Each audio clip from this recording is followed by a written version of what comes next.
We are live. Okay, thank you. All right, the time is now 7:02. We're going to go ahead and call tonight's meeting to order. So in accordance with the requirements of the open meeting law, please be advised that this meeting is being recorded and broadcast over the Lunenburg Public Access Channel. The recording of this meeting will be available on the Lunenburg Public Access Channel YouTube channel within 24 hours. And in accordance with the governor's order suspending certain provisions of the open meeting law, this public meeting is being conducted remotely. The agenda lists all the topics which may be discussed at the meeting and are those reasonably anticipated by the chair. Votes may be taken as a result of these discussions. Not all items listed may in fact be discussed, and other items not listed may also be brought up for discussion to the extent permitted by open meeting law. Public participation is encouraged, and public comments may be welcomed during committee member discussions at the discretion of the chair. And so we'll begin tonight with any public comments tonight from the public. Steve. An apology. I have to leave after 45 minutes, so just in case you thought it was something one of you said, it's not.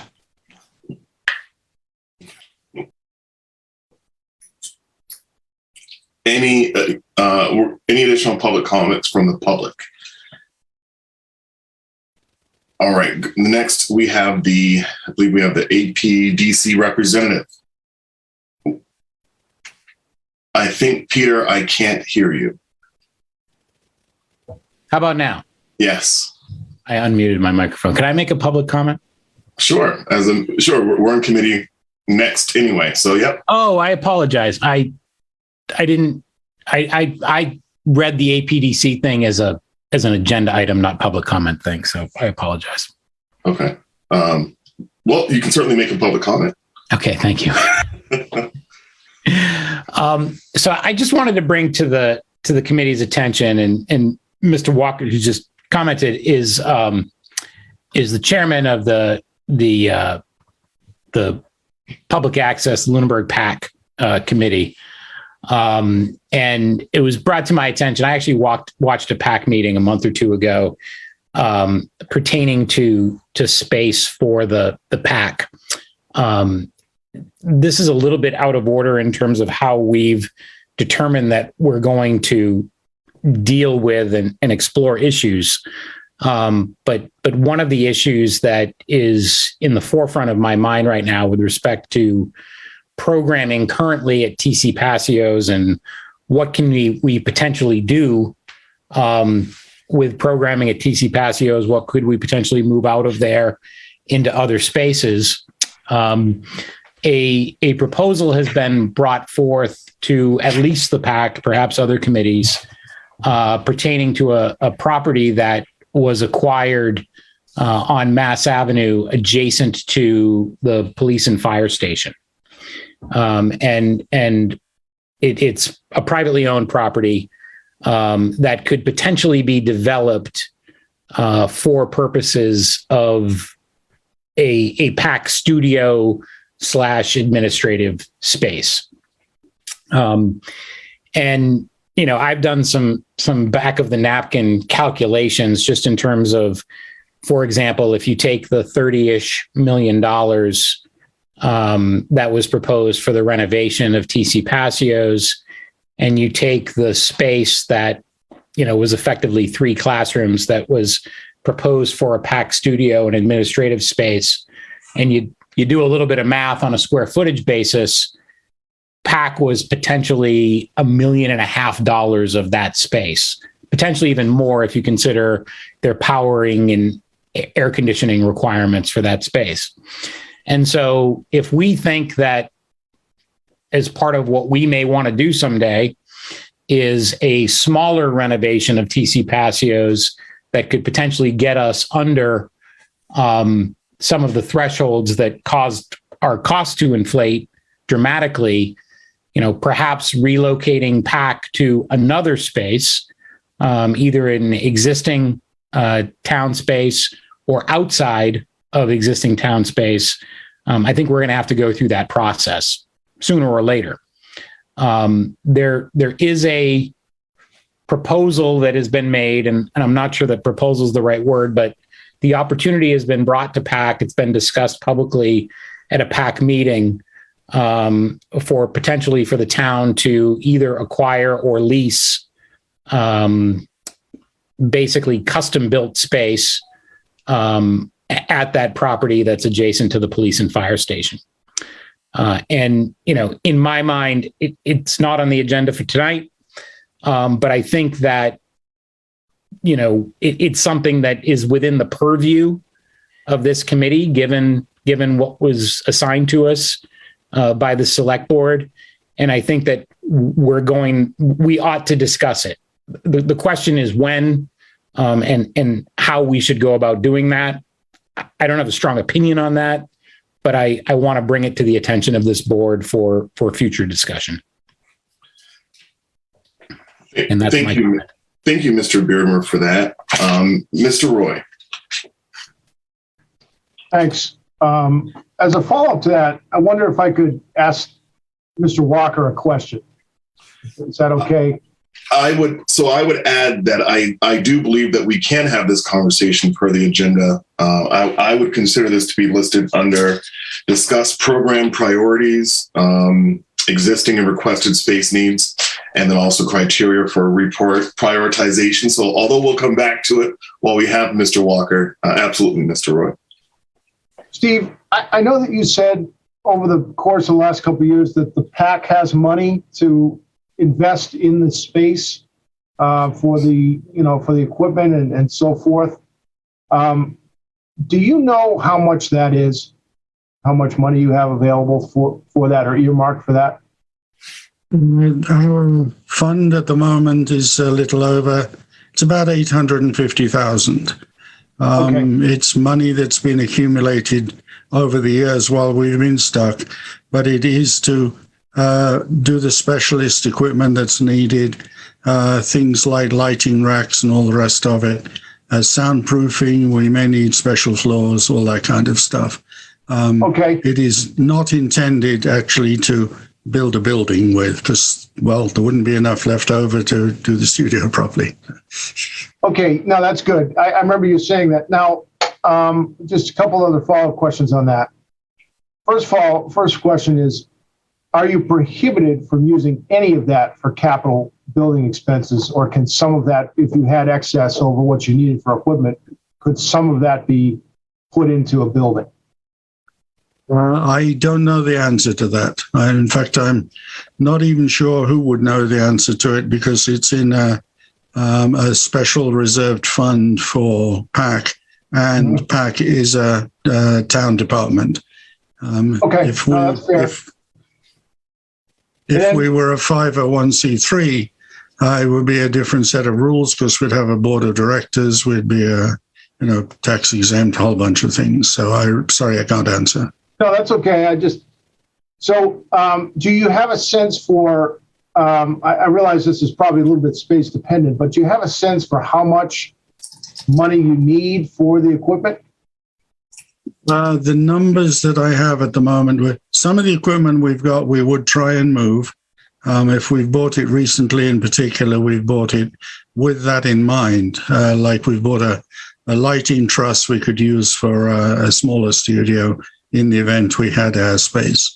We're advised by somebody, and this number's at least 5 years old, at round about 300,000 just to equip the structure of the inside of the building, if I'm saying that carefully enough. So the soundproofing, special flooring, infrastructure to support lights, things like if we need extra air conditioning or extra power, less of a need now because we use LED lighting instead of tungsten. We've pretty much stopped using acetylene lighting, so that's good.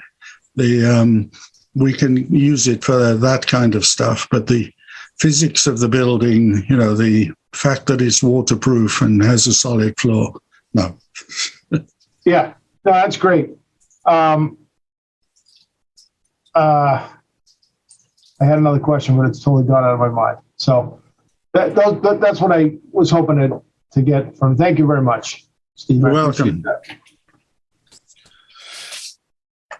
Okay. We will come back certainly in our discussion to that. While you're here, it may make sense actually to move around the agenda so that way we can discuss that first before you leave for the evening, Steve. Are there any other public comments from the board this evening? Brian? I just want to let you know that I have to leave just before 7 o'clock for another meeting. Okay. All right. Okay. Seeing no other public comments. So the first thing on our agenda is to review the TAPE whatever reports and Vertex and this next thing on the agenda is to discuss the programming priorities.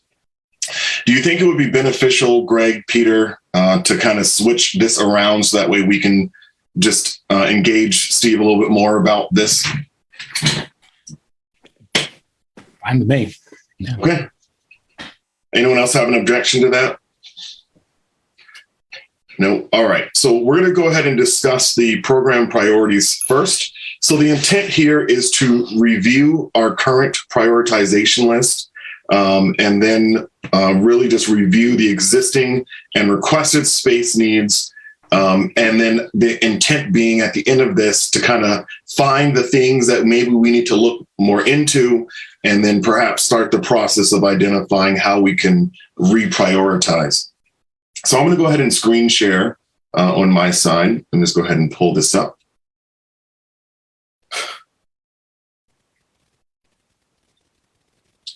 Great.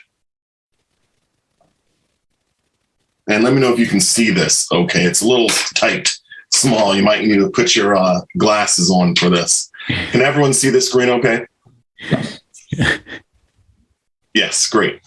All right, so what we're looking at here is we have the existing areas, and so when we discuss staff, the area, so this column, if we think of this as a column, is going to go down and identify what the current area is.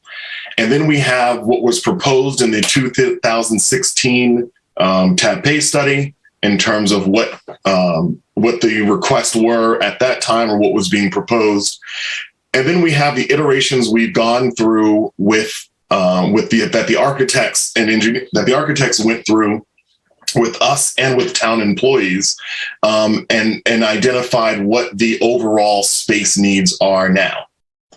And they also have some notes. So what I think would be beneficial is to kind of walk through this. Now, where is this housed? This is on the town website in underneath Lunenburg Municipal Building Design Committee, underneath boards and committees. This is underneath our board and committee kind of subpage. And then it's titled as the TC Passio's final building reuse final report. I believe that's the name of it. You click on it and then you get into the Google Drive. So starting with the conference room, well, we can skip the conservation. So looking at the conservation area, currently they have about 205 square feet for the administrator. And I want to make sure that we're looking at this correctly as we look over to what this will be in the plan. The plan was to decrease that and then also to add in or to replicate the storage space that's there. So Michael Ray, just for clarification, the column that is highlighted in blue is what was reflected in the renovation plan for TCP. Is Correct? Is that what to equate it to? Okay. Yes. Okay, got it. All right. So, sorry, I have another dumb question. So it says conservation and mission. So that's like the space they have now. The storage, they have no storage, or the agent is the storage for 100?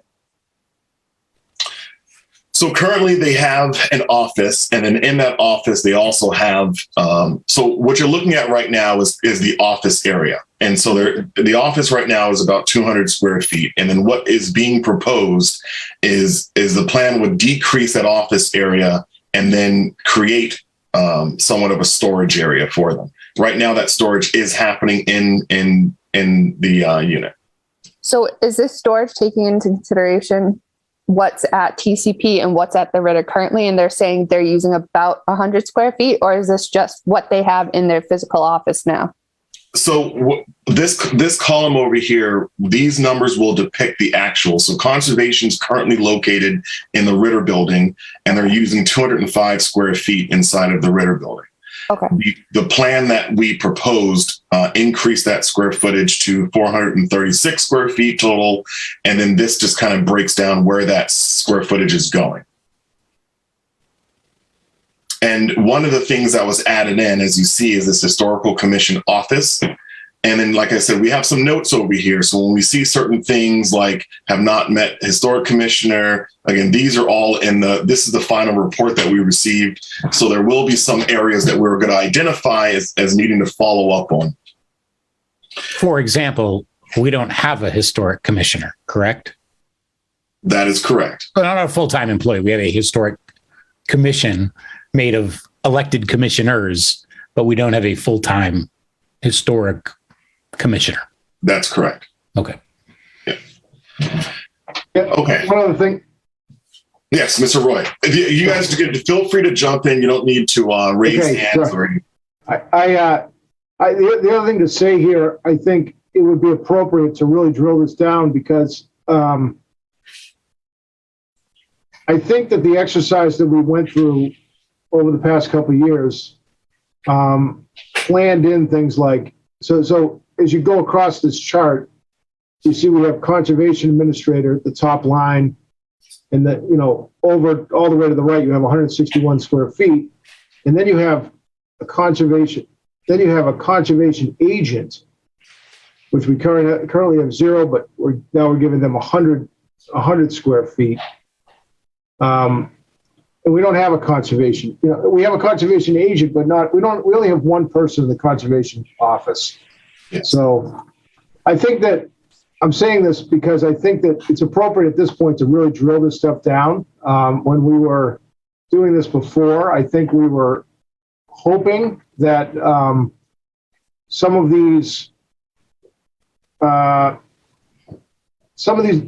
or all of the spaces were going to be set up for future expansion, and that we would future-proof the building just in virtue of the fact that we'd be programming in some additional square footage in each of the departments. But I think it's on the table now. We should really probably at least flag where we have significant increases, and then maybe circle back with those departments and make sure that that's really needed, or not, or is it just future proofing? Or might I suggest, just for now, before we do the outreach, just put, and I'm assuming this is exists someplace in an Excel spreadsheet that we can actually manipulate. No, no, it does not. Okay, It's only this PDF that you're okay, seeing so in front of you. this would have to be recreated. Okay. Yeah. Okay. I also think it's interesting. So obviously 2020 COVID happened and we're still changing. Does the conservation office really need a private office, or do we put them in an office with, the historical commission office is supposedly they're conjoined. So is it something where we say, you can put 3 departments in one office and then put a meeting room next to them? So instead of creating 4 separate offices, a little bit of a bigger space, but save money between these offices.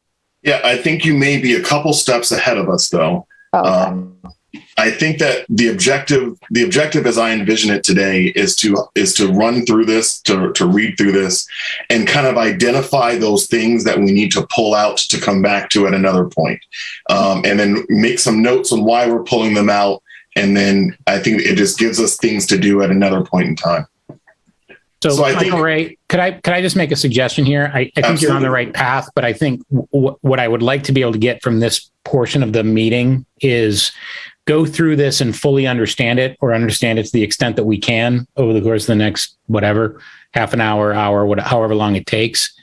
And then ultimately kind of come back and say, okay, because I feel like I need time to absorb this, and talk about it a little bit.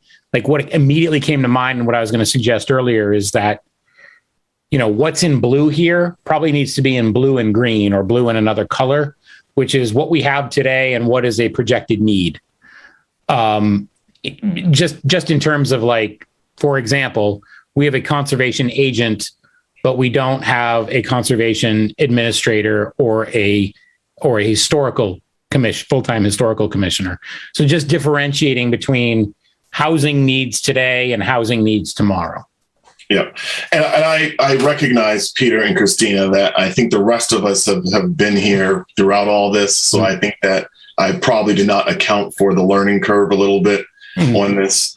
So yeah, let's kind of walk through this, and happy to explain. I think all of us can jump in if we need to explain. So conservation starts with 205 square feet. And in the end, we were looking at more than doubling that. The rationale for that was that right now they have a conservation agent, and future proofing would be the addition of the conservation administrator, the addition of the historical commission office, and then also specifically allocating space within that office for record storage. It's also about creating a transaction counter. That one of the features of the plan was that every office would have a transaction counter. So that way, when residents come in or anyone from the public come into the building, that they don't need to come into the office area per se, that they could be at the hallway counter and be serviced from that counter. So, do we need to pull? Well, we'll come back through it and then say, hey, what do we want to talk at another point? Accounting. So accounting currently has 509 square feet. The proposal was for this to be 535, not a significant increase. IT currently has 251 square feet. And the increase here is to 637. The line items that were increased were the size of the IT director's office, the size of the IT staff having a location for them to be, the equipment storage area, that area would remain the same. And so that really is what largely contributed. We have a couple notes over here that we would look to have desks and storage. And right now we have one person that works in IT for the town. And this envisions that we will be at 3 people working for IT for the town. We also share personnel with the school department for IT. Cable access, PAC. And this came up in discussion a little bit already. So PAC currently has 1,000 roughly square feet, and this plan would provide them with more than double that. So 2,300 square feet roughly. And so where the square footage is going, their master studio roughly would remain the same size. So there's a request to create a kind of a kitchen studio, also having studios for interviews, studios for voiceovers, having some green rooms that would increase their capacity, also establishing a waiting area for people, creating an equipment storage space, having space to perform editing and training, having archival space, and then also having some offices, 2 offices for the PAC personnel. Currently, I'm not sure exactly how many people work for PAC. They have 1 full-time employee and then several videographers who support them. And we have something out at the moment looking for a part-time employee, but a benefited employee, so he would be there. Okay. Can I interject here? Absolutely. Just to say out loud again, that the intention of programming that space in the renovation building or whatever building that we end up putting them in was to build the shell, and that all the equipment for these various spaces, the studio, all the studios, the master studio, and all the equipment that goes into these rooms would be furnished by funds that the PAC already has earmarked for that. So I just want everybody to understand, anybody that might be listening, to this. I'm sure there's people at home that are, waiting with bated breath to watch our meeting. But I would, I would add, just from my discussions that I've had with Mr. Walker over the course of the last couple of days, is that, he can certainly speak for himself, there are needs that PAC has articulated that may well even exceed the capacity that TCP would have even as renovated. So, for example, ceiling height.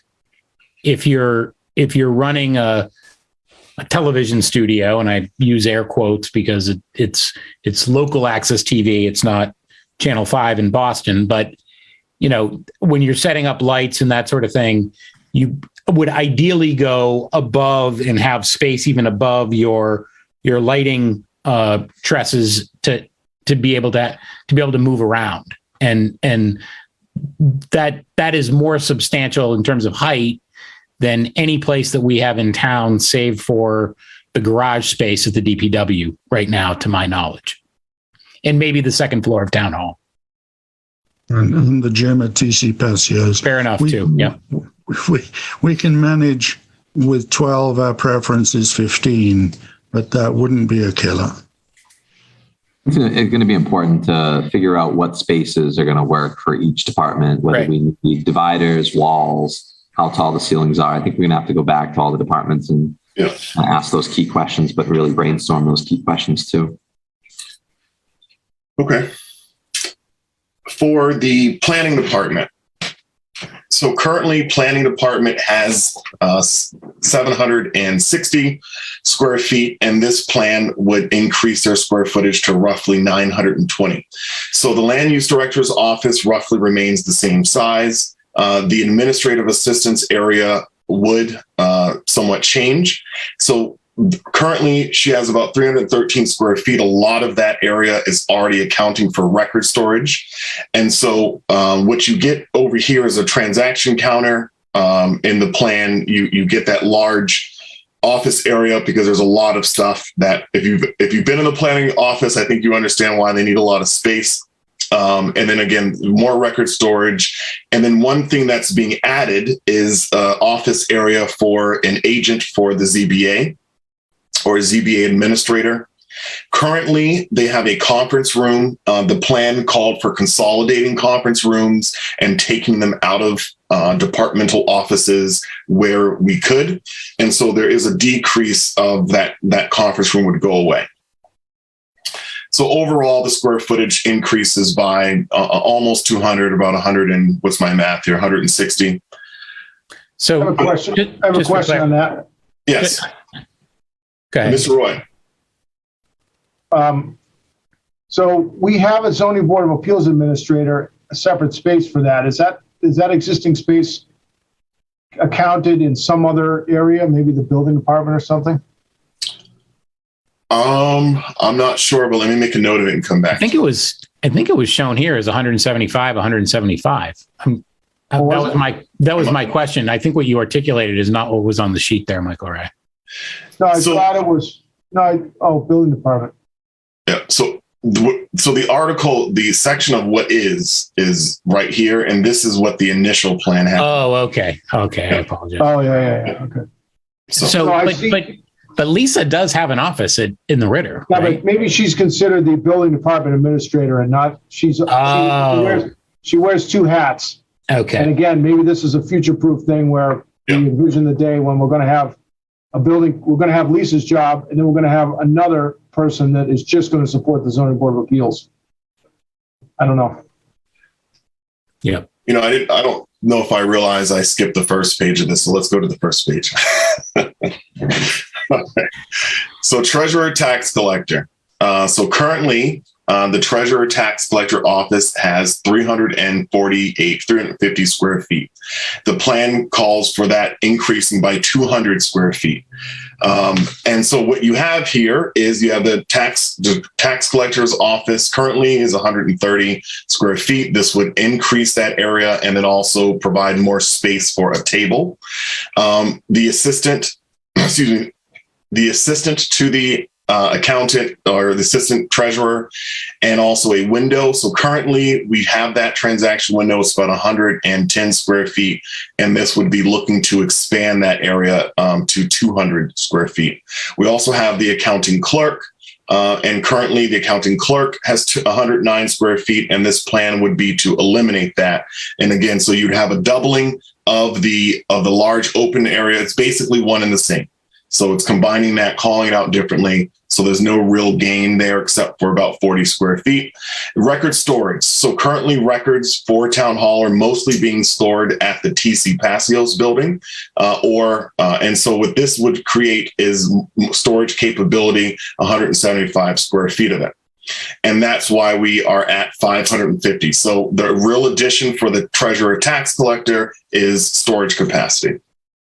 The assessor's office currently has 346 square feet. And then we have a little bit of record storage over there, 29, for a total of 375 square feet. This plan calls for almost doubling that to 646. So what you get is you get a smaller office, that the office size decreased by about 50 square feet, and that would be the administrative assistant and the clerk with a transaction counter. So that's 2 staff. Then we would have the principal assessor's office, which currently is being used as, one of the clerk positions office space area. So this would create office space for that. And then the other major addition here is the record storage, which currently is happening at the TC Passios. And so this would allow the record storage to be co-located. Question here. Do we currently have a separate person, administrator, and a clerk as separate people for assessor? I thought that was one person. Currently, I believe I think the sheet notes that we have 3, but currently we have 2. Okay. When you walk in, is the assessor's office on the first? It's the treasurer collector's to the left when you walk in, and assessor's all the way to the back. Or do I have? No, it's the first door on the right. As soon as you walk in, it's that first on the first floor, the first one to the right. Yeah, the town clerk is to the left, and straight ahead is the treasurer tax collector. Okay. Yeah. All right. The town manager. Mike Ray, just a yes. quick question on storage. And this could be different for department, or it could be the same for all of them. And it's really an editorial question is, do we believe that document storage, when we're talking about hundreds of square feet, needs to be co-located with the office at hand? Or is this something that could potentially be centralized and or outsourced? I can answer that, but Greg, do you want to go ahead?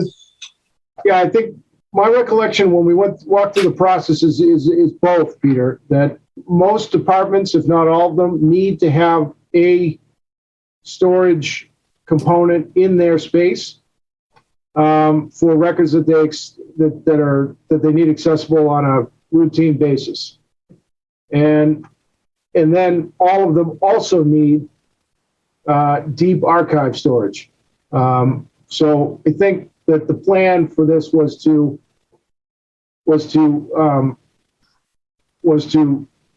make that more efficient, so that each department had their needs for sort of day-to-day storage and record keeping, but also making sure we have enough for our centralized archival storage. Okay. And I can add to that as well that, we did really walk through the storage request and really nail that down. And, as I recall, that the areas that received additional storage in their office space were areas that currently regularly need to access the storage at the TC Passios, or in another unopportune location, such as planning board currently goes into the attic of the building at least once a week, usually a couple times a week, because that storage that really should be in their office, but there's nowhere for it. So now they're going up into the attic. And then for the at town hall, the assessor's office, some of the treasurer tax collector, this is them needing to go to the TC Passios during their regular performance of duties to pull out information. That's not. And that obviously affects customer service to a certain degree, I would imagine as well, right? Yes. Yep.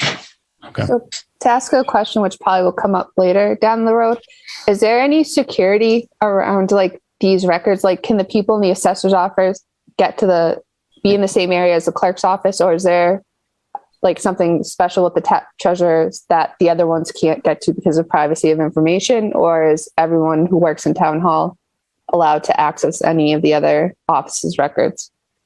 Yeah. So, I mean, currently everyone, has their own records in their own office, but the stuff that is stored at TC Passios, it's a little bit of a pain because you have to go through the schools in order to get into the building because there could be children in there. And so that building is a locked building. So staff can't just walk into TC Passios. So they have to reach out to the town manager's office. The town managers have to reach out to the superintendent's office. They have to coordinate it and then provide the access at a certain time. So I think everyone thinks that that's inefficient. Yeah, I just didn't know if, like, thinking kind of down the road, like the treasurer, assessors, and clerk's office could have a shared, like, storage space instead of 3 different storages, or like put 2 of them back to back in a room. So it's like reducing the overall storage in a way, possibly. But I just didn't know if there would be an issue with the information, whether one could have access to it and the other one wasn't allowed to. Yeah, I mean, while everyone in the town, there are a lot of records that are sensitive in nature, and a lot of records have to be locked up because of that. Everyone who works in town hall, they typically, it's the town accountant, if they need something from the assessor's office, they'll ask the assessor for the information. So they don't go through each other's records. But I do understand what you're saying is that, and that's something that I think that when we get to that point in the conversation, we can explore. We're probably a couple months away, but looking at how we can maximize the square footage or maximize the footprint to kind of, if we need to co-locate storage of, I understand where you're coming from. One other thought is if we ever came up with a really good solution for archival storage, the police department has a whole other can of worms when it comes to archival storage that is unsolved. Yeah. Yes. All right. So town manager. So where we left was the town managers and select board office. So this office currently is 630 square feet, and this plan would call for that to increase to 800, roughly 900 square feet. So where is this going? The town manager's office would roughly stay about the same size. We'll get a little bit bigger, and it would allow for, this was one of the offices where we identified the need for a private table and chair. And this is related to litigation and other affairs that the town does that should not be near an area that other people could potentially hear.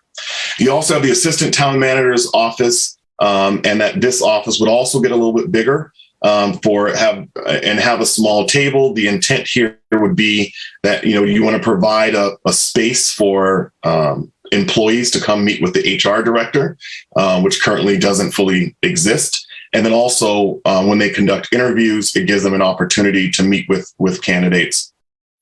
The executive assistant currently has 100 square feet, and this area just gets a little bit bigger. And then we have the new areas of the supply, file, closet, record storage that currently, we have currently we have 108 square feet of this. This area would roughly stay about the same size. Currently, we don't really have a waiting area inside of the office. It's right outside of the door. So this would just put it right inside of the door. And then we do have a transaction counter. Not sure why it's not recognized here. It's counted as part of the overall square footage for the executive assistants, and this would just annotate that there would be that transaction counter. For the building department, and this is where we have the building commissioner and the zoning officer / zoning officer. So this office is currently 188 square feet, and we would decrease this a little bit down to 160. We have the assistant, and this was Lisa's position that was referenced earlier, the assistant admin for the building commissioner, or also the ZBA admin. Currently, the office there is 170 square feet, and this would decrease that space down to 140. A big part of the rationale, as I recall for this, was that how the planning department accesses their storage is from the office of the assistant ZBA admin. So there's certain square footage that's dedicated for the pull down ladder and everything else that won't be needed if that's not there. It's otherwise a very nice office. It's one of the best in town. Yeah, they get a great view where her office is. Yeah. So the assistant building inspector, that office is about 119 square feet, and there was just a slight increase here. And that also provides the capability to meet with outdoor vendors.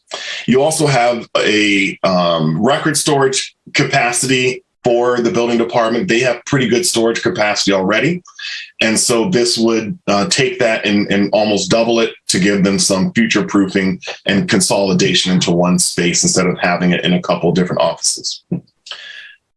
Currently, we have electrical, plumbing, gas inspectors. We do not have office space for them. And the plan did not call for creating office space for them. The intent here, as I remember, was that typically it's rare for all of them to be in the building at the same time, and that the assistant building inspector's office could be used as a joint office, combined office for all the different inspectors. You also have a transaction counter that was added in here as well. And so there's a little bit more square footage for that. So we went from 584 to 686. The Board of Health, currently there's an agent, which is Andrea. So what this would do is notably increase the square footage of that office. I'm not sure if anyone's been in there recently, but it's very crammed. They're kind of out of space. And those are some of the records that really have to be kept very separate from everything else. And so that square footage for this office would be notably bigger. And then also just designating that there would be some designated storage capacity for the Board of Health. So you have an overall increase in the Board of Health from where are we at? 402. And I don't know why it's 458. 170 to 458, by the way. Thank you. 170.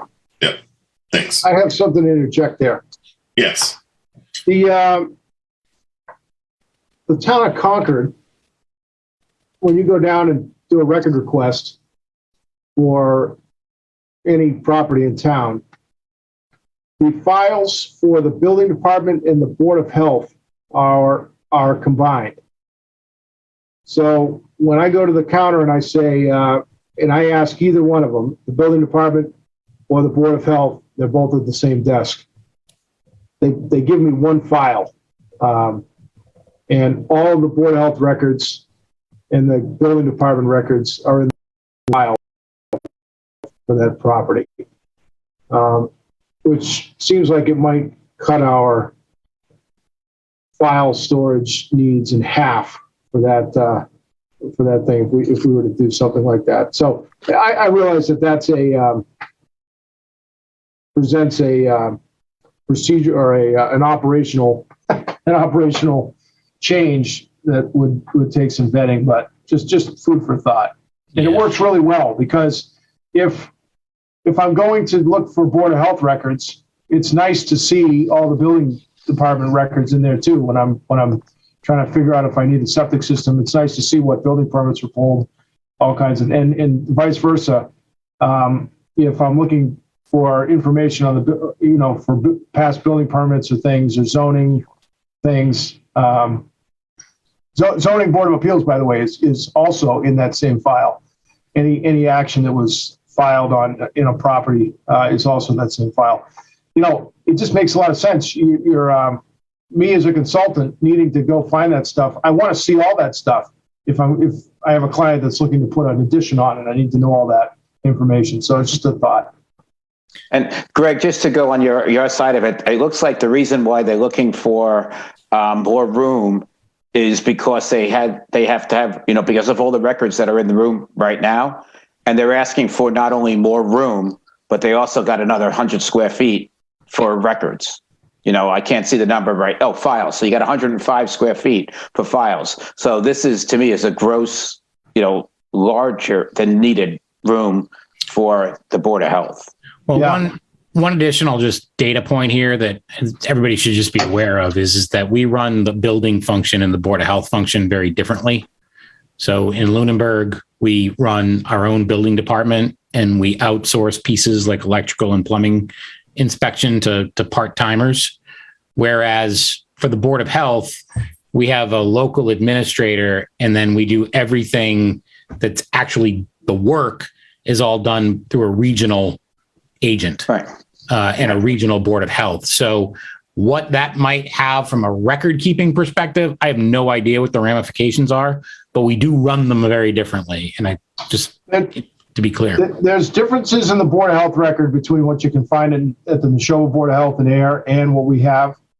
But the things that we need, the things that I need to see, you can pretty much find in both the record. You can find it in Lunenburg and you can find it in Neshoba, like a permit, a copy of the approved plan, a copy of the as-built plan, that kind of thing. In Lunenburg, you're not going to find the review comments that were made by Jim Gareffi as he's reviewing the plans and things like that. But there's a lot of duplicates there. But I hear you. I'm not suggesting we shift to it. I just wanted to just present that other towns around do have a different model for that type of, for the land use record. Yeah, and therefore there probably is not a legislative or compliance requirement to keep them separately. Right. Personally, I'd like to see them all electronic. Me too. I know we have to keep them, but it'd be really nice to just be able to pull them up online. But anyway. All right. So going to the town clerk. So currently the town clerk has 588 square feet, and this would notably increase the square footage to 952.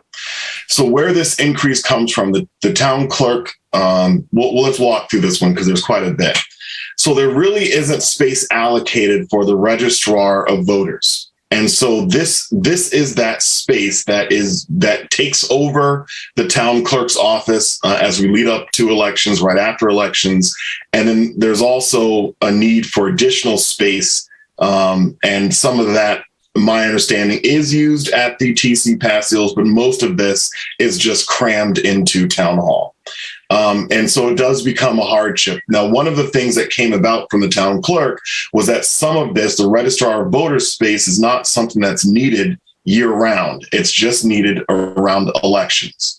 And so part of, I think that our thought was previously was, well, let's have a conference room. And then when, they need to use it for their purposes, then they have some months for that. And then the rest of the time we would use it as a conference room. I think the complication that came about from that was that the town clerk would need to use it for about 8 months of the year. And so, is there really a benefit to having a conference room that's only available for 4 months, which would happen 2 months at a time? So I find that difficult to understand that the registrar of voters right now takes over the town clerk's office for 8 months. The way, what are they doing now for 8 months? So I think that the way that Kathy, I think, presented this, and I understand it. I think I can understand where she's coming from. Is now I wouldn't say that she says it takes over the office, but if you ever come to town hall on a Saturday or a Sunday, you will notice that the town clerk is working. The town clerk is at town hall on weekends and after hours. And part of that is because she needs a different setup and she needs to utilize a lot more space. And so this is, I think this has become a workaround in which, since Kathy's been in the role for so long, I think she's figured out a way to make it work. But I think, as I recall this conversation with her, that it's problematic that the space isn't available. All right. So her office generally, and the assistant town clerk office area. So what this does is, when you see the town clerk office area, this decreases overall the size of the office area for the town clerk and the assistant town clerk, and really makes good use of about 280 square feet for office space for the two personnel. And then it pulls away that extra space and then creates this new area for the registrar of voters. And that is one of the biggies. It also takes some of that record storage that is currently actively happening at TC Passios or at the Ritter and brings it back into their area. And then the town clerk has a vault that's something that has to be maintained. And so currently that vault's 130 square feet, and this would be increasing the size of that vault a little bit. So that's how we went from 588 to 952. So And sorry. one way to think about it is also that it's really going from 588 to 552, and then there's this new creation of a registrar of voter space for 400 square feet. Yes, Christina. What was the comment? It might be old, but it's in red. Need access to another 900 square feet of space. Is that on top of the Yes. 952? So did they say what that was for? Yeah, that's related to, so that's similar to what the registrar of voter space is for. So right now, where do we store our voting machines? They're currently stored in the TC Passios building. So we need to create space to store them. And that's what this registrar of voters, as referenced up here, is really kind of focused around. And then what you have here is after an election, that there can be a need to have to go back through and count all these things. And so this was that expansion capability. I may have earlier combined some of this, but this was the area that the town clerk said she needs to be able to expand into for a short period of time during the year around elections. Just an editorial comment. We do not want to under-resource or give any reason to screw up an election. So I guess my question is, why isn't she saying she really needs 900 square feet to say, we need 500 square feet of that for the machines and then 400 to count ballots and register voters and all that, I guess. She kind of did. But I'll have Greg go into this one. Yeah, I remember the 400 square feet being different from the 900 square feet. So to be quite honest with you, I can't remember exactly, but I remember drilling down on this a little bit through the process because we all thought, geez, this is a lot of space. And I think at the end of the day, the 900, the note that says need access to 900 square feet, I think that was brief enough. That's a couple weeks, as I recall. Like if we need to count votes, or if we need to, it's a brief period for, once every other year, that the clerk was comfortable using a conference room, provided that it was sort of located in the right spot, and it was set up correctly so that it could be. If it needed confidentiality and things like that, that it could be business could be conducted that way. But I think that the 900 square feet could definitely be a conference room. But the 400 square feet for the registrar of voters, I think, needed to be more or less dedicated space, as I recall. So I think that the 952 square feet that we programmed in, I think needed to sort of be dedicated space. Assuming that there was an adjacent conference room that was at least 900 square feet that could be used and be dedicated to that use for a period of a few weeks, is my recollection. Yep.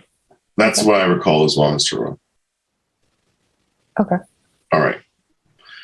Yes, town clerk, I think, did a great job explaining why she does not have anywhere near enough space. Yeah. Other offices. So what we have is, and Selectman office. I believe this note is wrong. That we didn't end up keeping that in the final plan. But so one of the Veterans Affairs office, currently this is located on the basement level of the Ritter building, and then this is an area that I think we wanted to really make it accessible.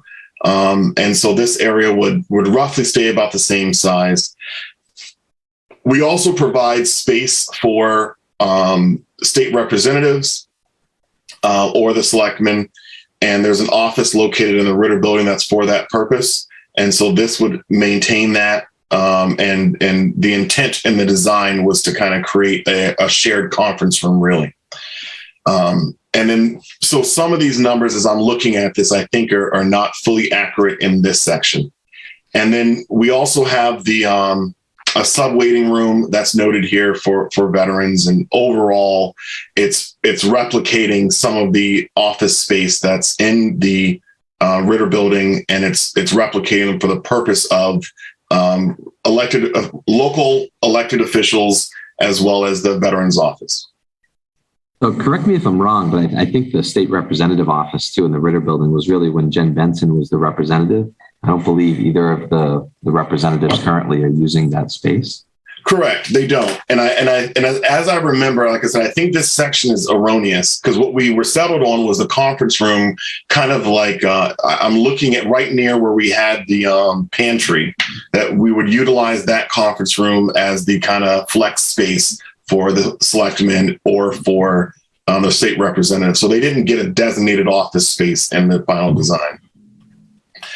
The school district central offices, this was the focus of a lot of conversation. A lot of discussion. And so overall, what the schools currently have, and let me make sure I have the right note here. Let's get down to it.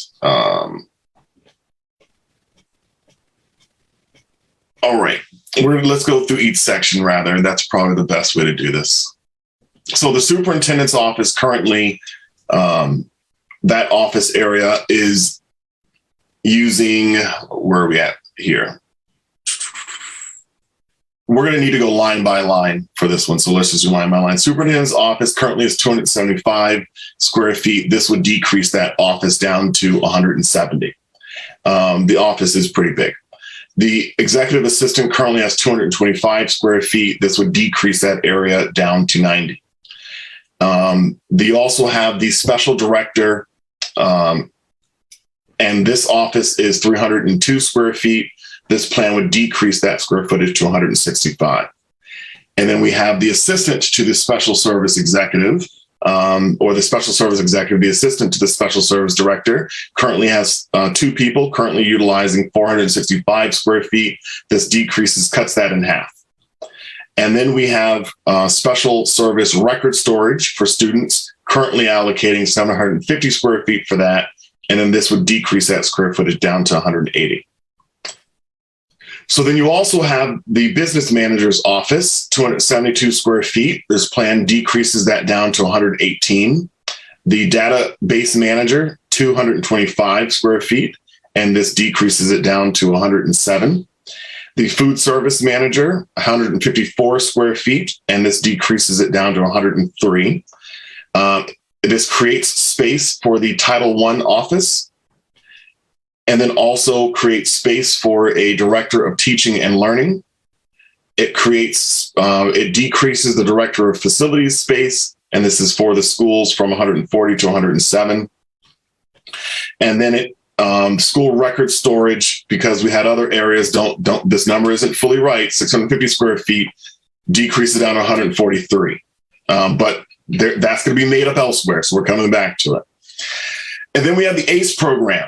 Actually, so the excuse me, yes. Michael Ray, can we separate these two? So in other words, let's talk about what they need for the staff, right? Which is if we added these numbers, whatever these numbers are, and get a number here, and then separate the ACE and the rest of the programs into a second number.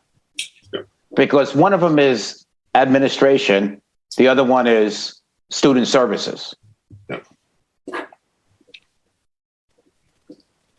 One other just editorial comment here. I mean, I understand all this is going to have to be updated, but for example, the director of teaching and learning, that is a real position now. So since this work was been done, they've created a position. I don't know if she has office space, but that's a real thing now. So some of these futures are no longer futures.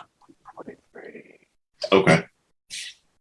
It's just on a side note too. So the director of facilities are coming from the Brooks House. So what's going to be used in the Brooks House? Because I know that might come up if we're. So because our focus is on the TC Passios, that currently we're not accounting for. At a previous meeting, we did say that if we need to touch Brooks, that we'll touch the Brooks. But at this point in time, we're not consolidating these uses away from the Brooks house. My understanding is that, yes, I think that there's one exception, which is this specific role that you're referencing, but otherwise we are not considering the Brooks house unless we get into the programming and need to find some space. Then I think we will start talking about Brooks. But at this point, we're not talking about the Brooks house. Okay. No, I just asked because I didn't know, like, I know storage was one of the big things in town meeting that people were really mad at, that they're paying premium square foot for. But what if we made the Brooks house into a storage house? But if we can't touch it, then that's fine. It's something that we certainly will be able to explore when we get into programming. But at this point, it's just not on our scope yet. Okay. So I agree with you, Mr. Blatt, that we need to get some totals around this area and get these totals in here. And then I made a note for myself.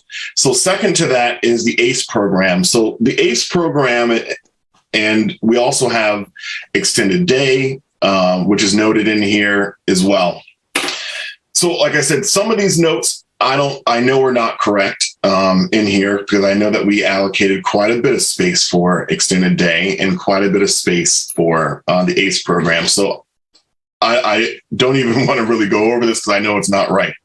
But generally, the ACE program is for 18 through 22-year-olds. Approximately, it says 9 here. My understanding is it's close to 7, but it's not a lot of students. And it's just a handful of students. See, this is me. Okay. It's just a handful of students that are in the ACE program.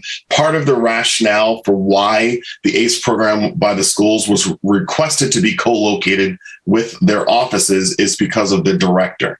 That the director of the program also has other duties within the district, but that she needs to be co-located with this program.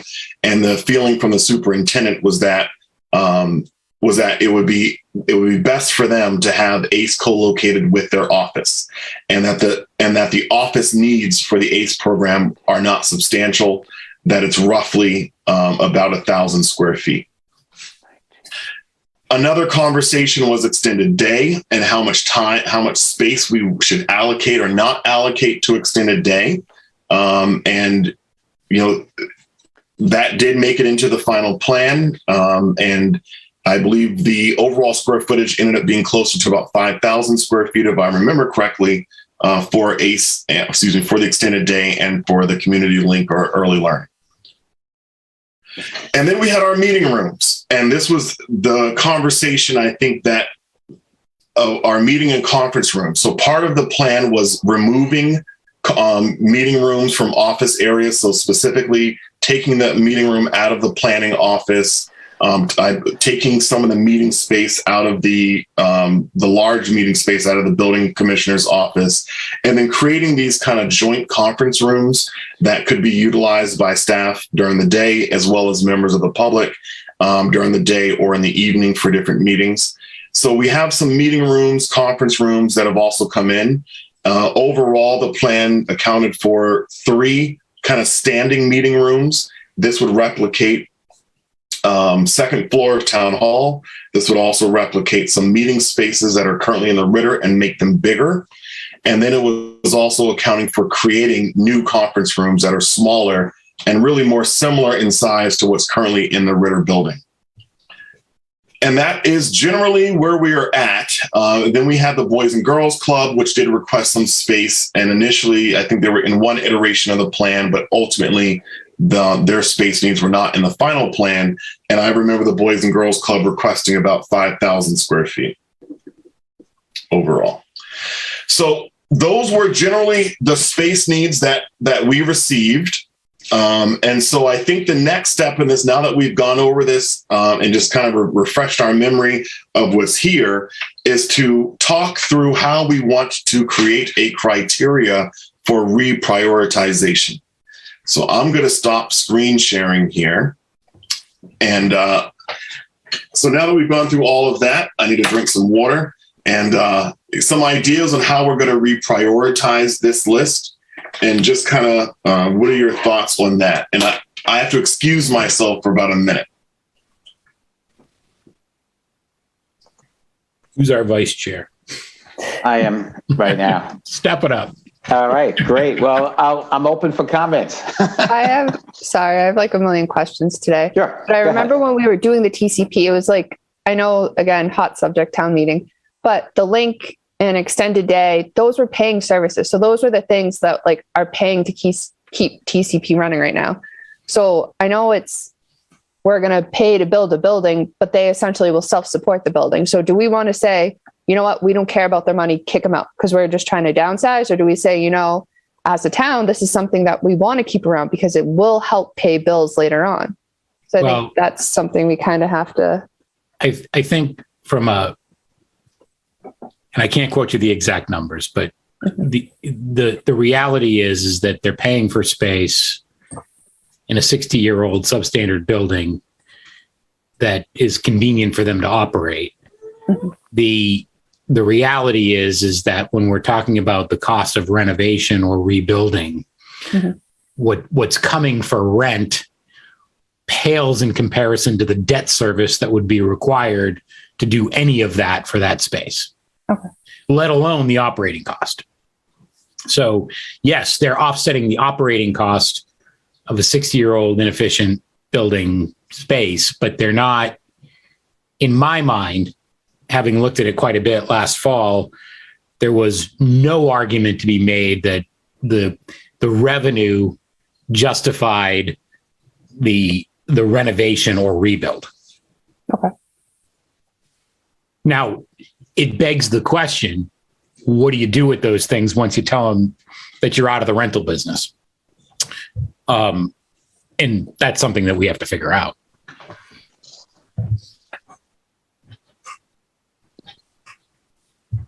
Myself. Okay. I'd like to tackle a couple of thoughts I have on but I tend to, as chair, like for everyone else to talk before me. So, Mr. Roy, Mr. Black. Yeah. Am I on mute? No. Okay, great. Are we looking at this? I mean, as in this is what we need to place, or are we just looking at this as this is numbers that people have said they can live with right now? Yeah, my expectation is that we just looked at that as numbers that people have requested, how we accommodated it. And I think my intent of this discussion is to identify what we need to do to reassess that list. How do we want to reevaluate that list? How do we want to grade it? You know, what are the next steps for us? Okay. I was going to say, this is a follow up there. And that's the second question on this is, are we still trying to accommodate everything in a single building, or are we open for ideas? Absolutely open. Okay. All right. So I would like to suggest a different approach. So I think that the conventional approach to this is figure out a system for rating these things or something along those lines to prioritize what do we have to create space for first and what can we not create space for at the bottom. And I think that ultimately we're going to get there, but I feel like we may be in danger of creating an artificial system to get to the endpoint that we know we're already going to go to. And I'd rather not go through that charade, but rather get to the point as quickly as possible or as efficiently as possible and just kind of, at the end of the day, state our case. I think that there are things on that list from a program perspective that are really important to the community, but do not necessarily need to be in newly renovated municipal office space, or maybe even need to be programmed by the town of Lunenburg. What comes immediately to mind from that list is the extended day program, which I used for both of my kids, near and dear to me. But for both of my kids, I used them both at TC Passios and at Turkey Hill. They don't have to be at TC Passios. They don't have to be co-located with anything else. Ideally, they'd be co-located with where the kids go to school. And the ACE program. Again, building a building to accommodate co-locating with one person, in my mind, is borderline crazy. And so, top of my list, it's like, what do we have to accommodate for? In my mind, we need both of those programs, but both of them could be put elsewhere. And they're ultimately the responsibility of the school department to house one way or the other. Next down that list, in my mind, is school administration.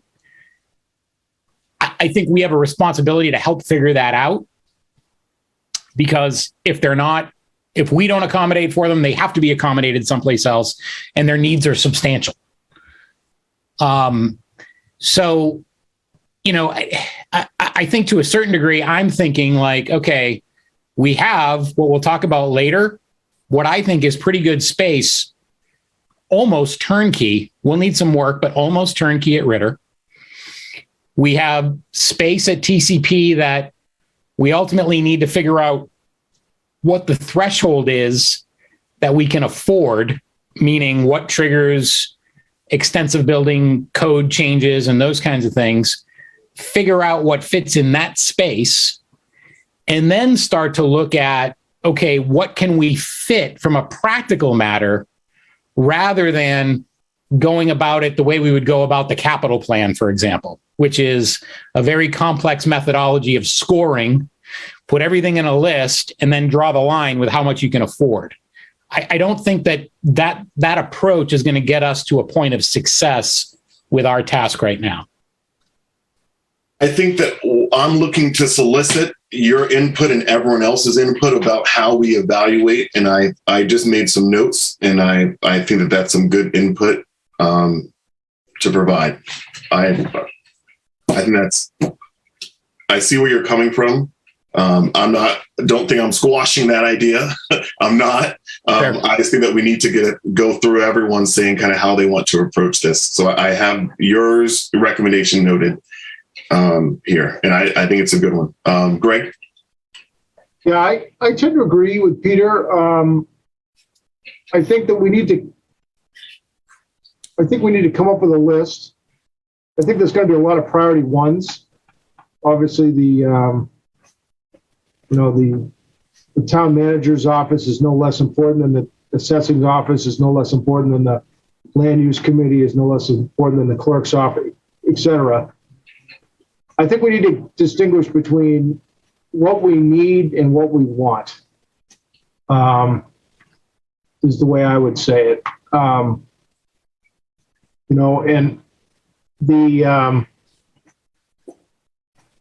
so, yeah, I mean, I think the other thing I want to say is, maybe in opposed to what Peter said, or maybe not, I don't know, but it always strikes me funny that we distinguish between the school department and the town. Because at the end of the day, a percentage of our 50% of our taxes, or whatever it is, 58. Thank you.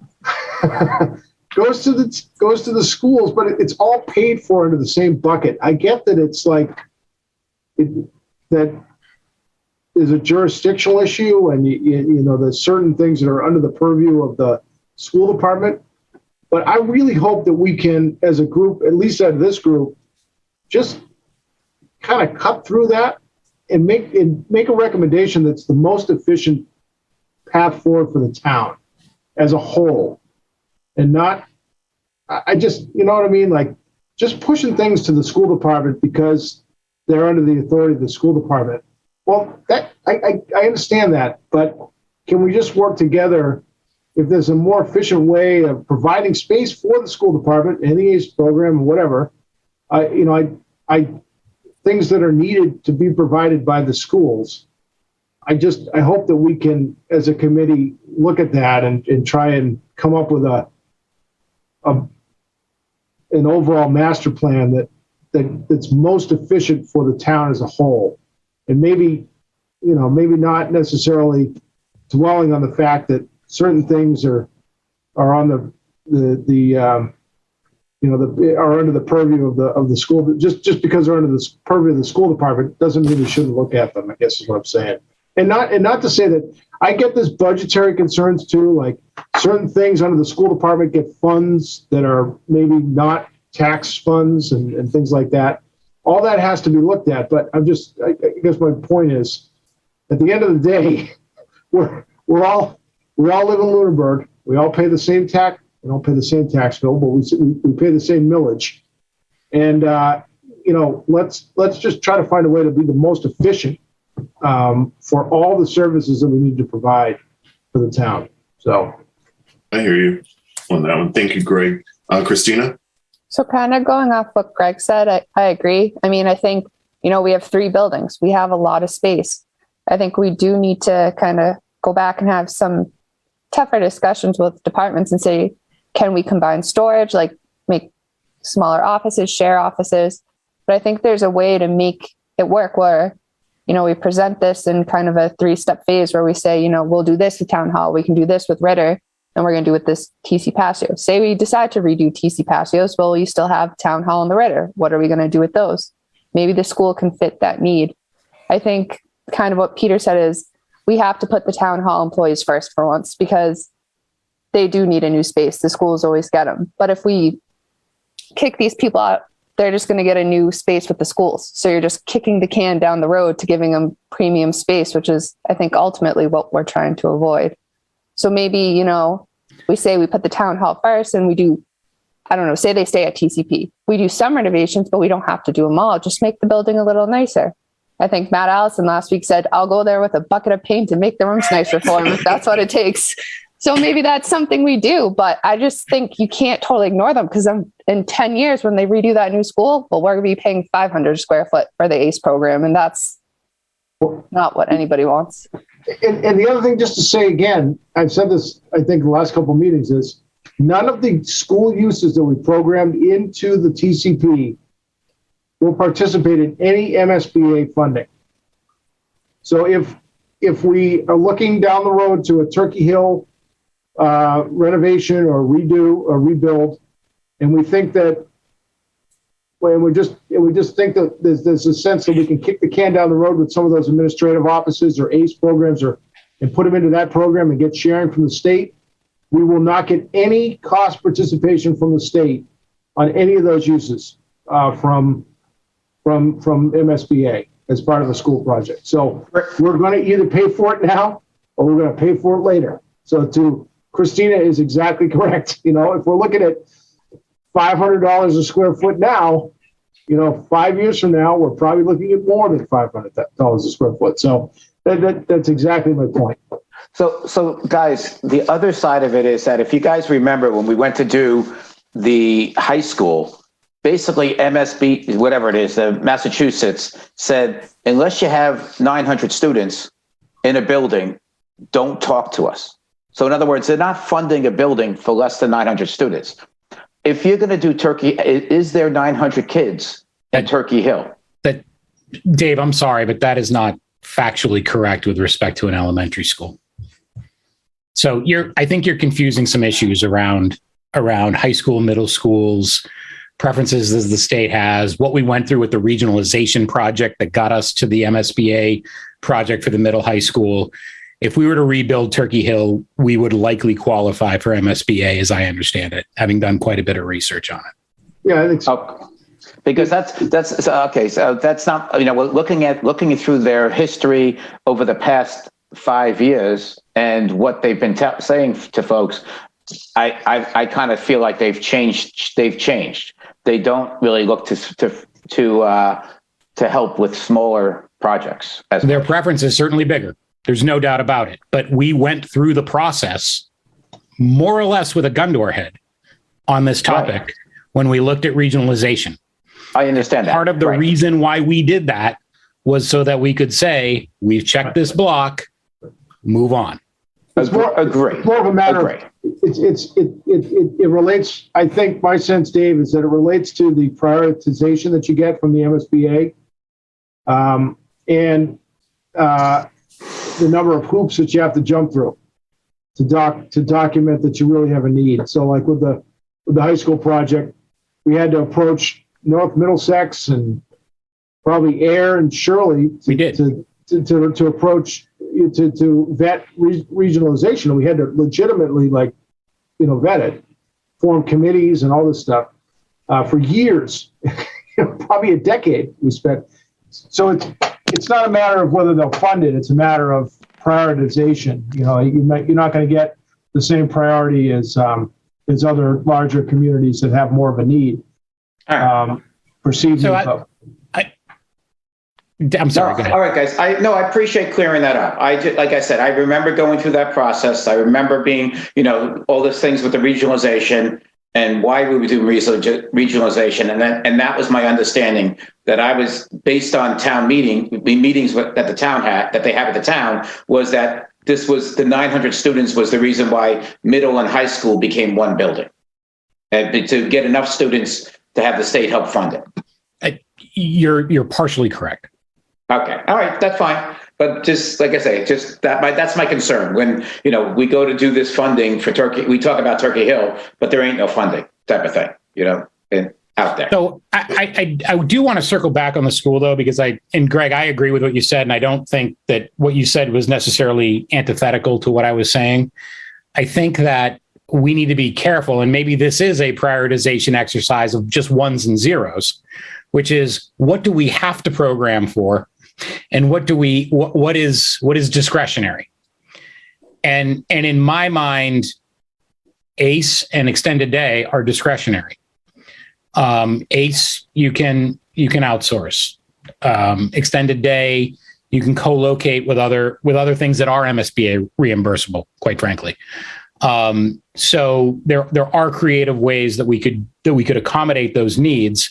And also, an additional thought here is just because we come up with a plan to reprogram Ritter and the west wing of TCP doesn't necessarily mean that the north side and the east side of TCP go away, right? So this is probably going to be part of a multi-stage process that nobody's going homeless anytime soon if we organize this correctly. So I think that we just need to be thoughtful about that, but we need to be thoughtful in a way that is very pragmatic around the space that we have available. And to put a finer point on it, at some point in the very near future, we're going to have to get an answer to the question. If we want to take all of the town hall and land use functions that Michael Ray just outlined and some subset of meeting room space and locate that in the west wing of TC Passios, how do we ensure that we are going to stay below that cost explosion threshold, as I've come to call it? Because I think that part of that practical calculus is knowing exactly what that point is and how we negotiate our way around it. Yeah. So, how I think that my idea is probably a combination of everything that's already been said. So it's, that's probably a good thing. So one of the, I think that we have to have an end state in mind for sure. And I have an end state already in mind, and I'll share it. I think that what I think could work is that if we reprogram TC Passios, if we reprogram Town Hall and Ritter to continue their ongoing use, and then we rehabilitate that whole first section of TC Passios, that, we probably could do that without touching half the building. And if at some future point in time, we then come back and then tear down 2/3 of the TC Passios building, we may be able to then have a cost that's more reasonable, that's more affordable, and we may have enough space to meet all of our needs. But obviously, we're talking about overall, that's less of a footprint than what we currently have now. And I think how I would prioritize this is I would start with, again, what are the needs and wants, but probably a little bit more than that. I think we've already answered this, which is building wise, I would answer number one, what buildings do we need to continue to use? We only have three, and I think we should answer that broadly. Of the town, what buildings do we need to continue to use? And I think that's probably the first one. And to identify that, are there really strong feelings about the Brooks House? Are there really strong feelings about the TC Passios building? Which buildings of all of these buildings must we continue to use no matter what? And then I think the next part of that is, what are the primary requests? So an example of that would be that the town requested for all town functions to be co-located. That everything that's currently happening in Ritter, Town Hall, and TC Passios that's related to the administration of the town, that needs to occur in one place. So I think we need to consider what those primary requests were and reevaluate them. And then I also think that we need to reach out to everyone who is currently using space that doesn't need to use space, that is not a must do, and figure out, if we no longer provide you with space, how would you get your needs met? What would you do? And I think that part of this is putting this onus, this responsibility onto these organizations, going to extended day, going to the school and saying, let's pretend here that we don't have space for extended day. How are we going to make it work? I think we need to get in the mindset of TC Passios when it was vacated and turned over to the town. And at that time, there was no use for the building, it was surplus, we didn't need it. I think we need to go back to that kind of mindset and really reevaluate all those uses that we've put in there since, and really push them for where else they can be at. And then I think that will give us some more ideas, in the process. One question that I keep coming back to is, it was just said, this prime, this kind of prime real estate. Why are we going to build prime real estate for an after-school program? If it's only used for a couple hours before school and a couple hours after school, logically to me, it makes sense to say, have this in a classroom. Now, I understand that the schools came before us, gave a very articulate argument for why they weren't going to do that. And at that time, we chose not to challenge the school's requests, that we chose to accept the request from the town and the school. And I think this time, as we reevaluate that, I think we need to challenge. I think in my opinion, I think we really nailed down a lot of the town stuff. I don't think we went hard enough on the school stuff. I think we need to really push back on why all of this has to be co-located, why all of this needs to be. Because if you look at that footprint, it ends up being about 50% of the building is really a use related to children. And it seems a little out of place that we would be having that conversation after literally 3-4 years after this building was transferred from the care and custody of the schools over to the town for general municipal purposes. And so I think we just need to go forward with that kind of mindset. So that would be my idea. Again, that's kind of a combination of all. I see, Tony, I want to ask you for your input as well. If you have any to offer on how you would recommend that we reprioritize. First of all, I was rather surprised by how few employees were really talking about bedding down that are related to town administrative functions.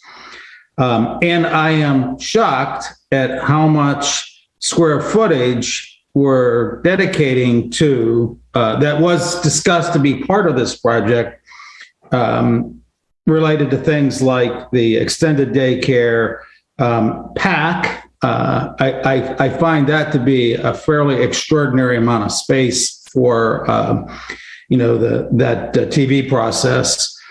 And, so the end result is that you have your needs of finding places for town employees, that number to be a relatively small number. I mean, I was actually thinking that we had a lot more employees that we were trying to bed down.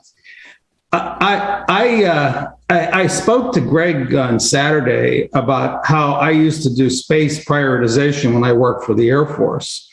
And what it was is that they would go, how many employees do you have? And then there's a GSA square foot number.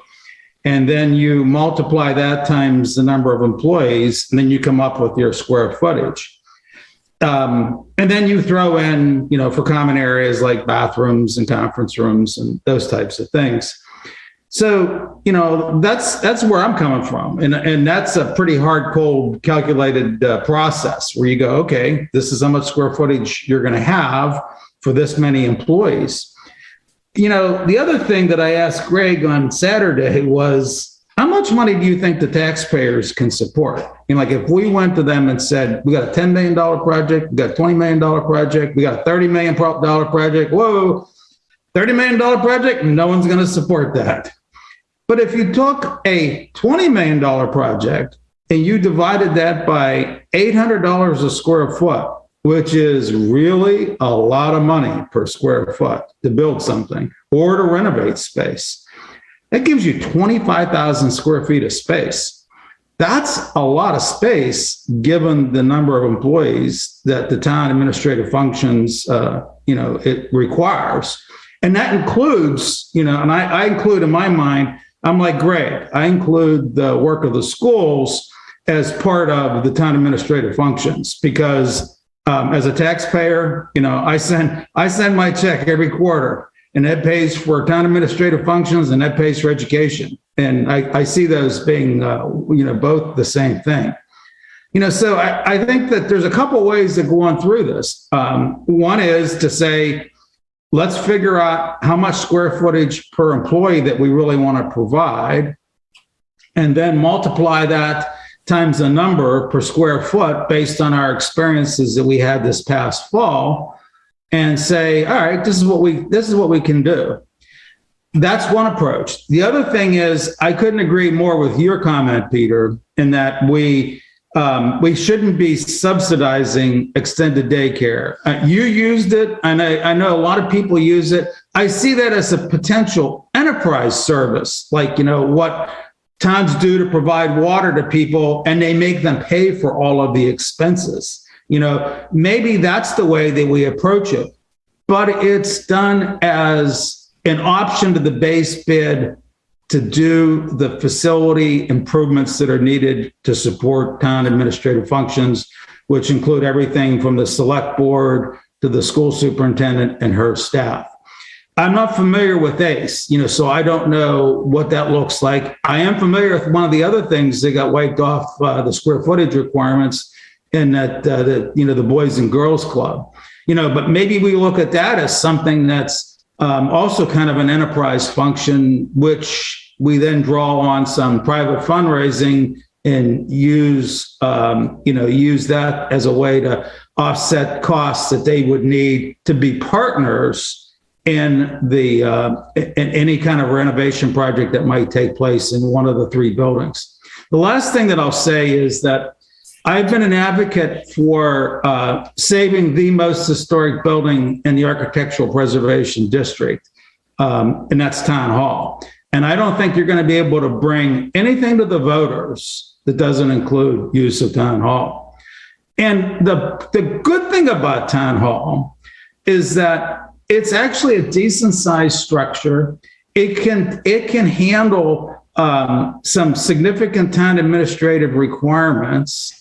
And the end result is that then you look at places like Ritter and TCP to make up the difference, and then add on this optional work that might be done to support things like the extended daycare. Lastly, there's way too much square footage being paid for in this project for record storage. And Peter, you mentioned that the police department, they have an issue. And you said,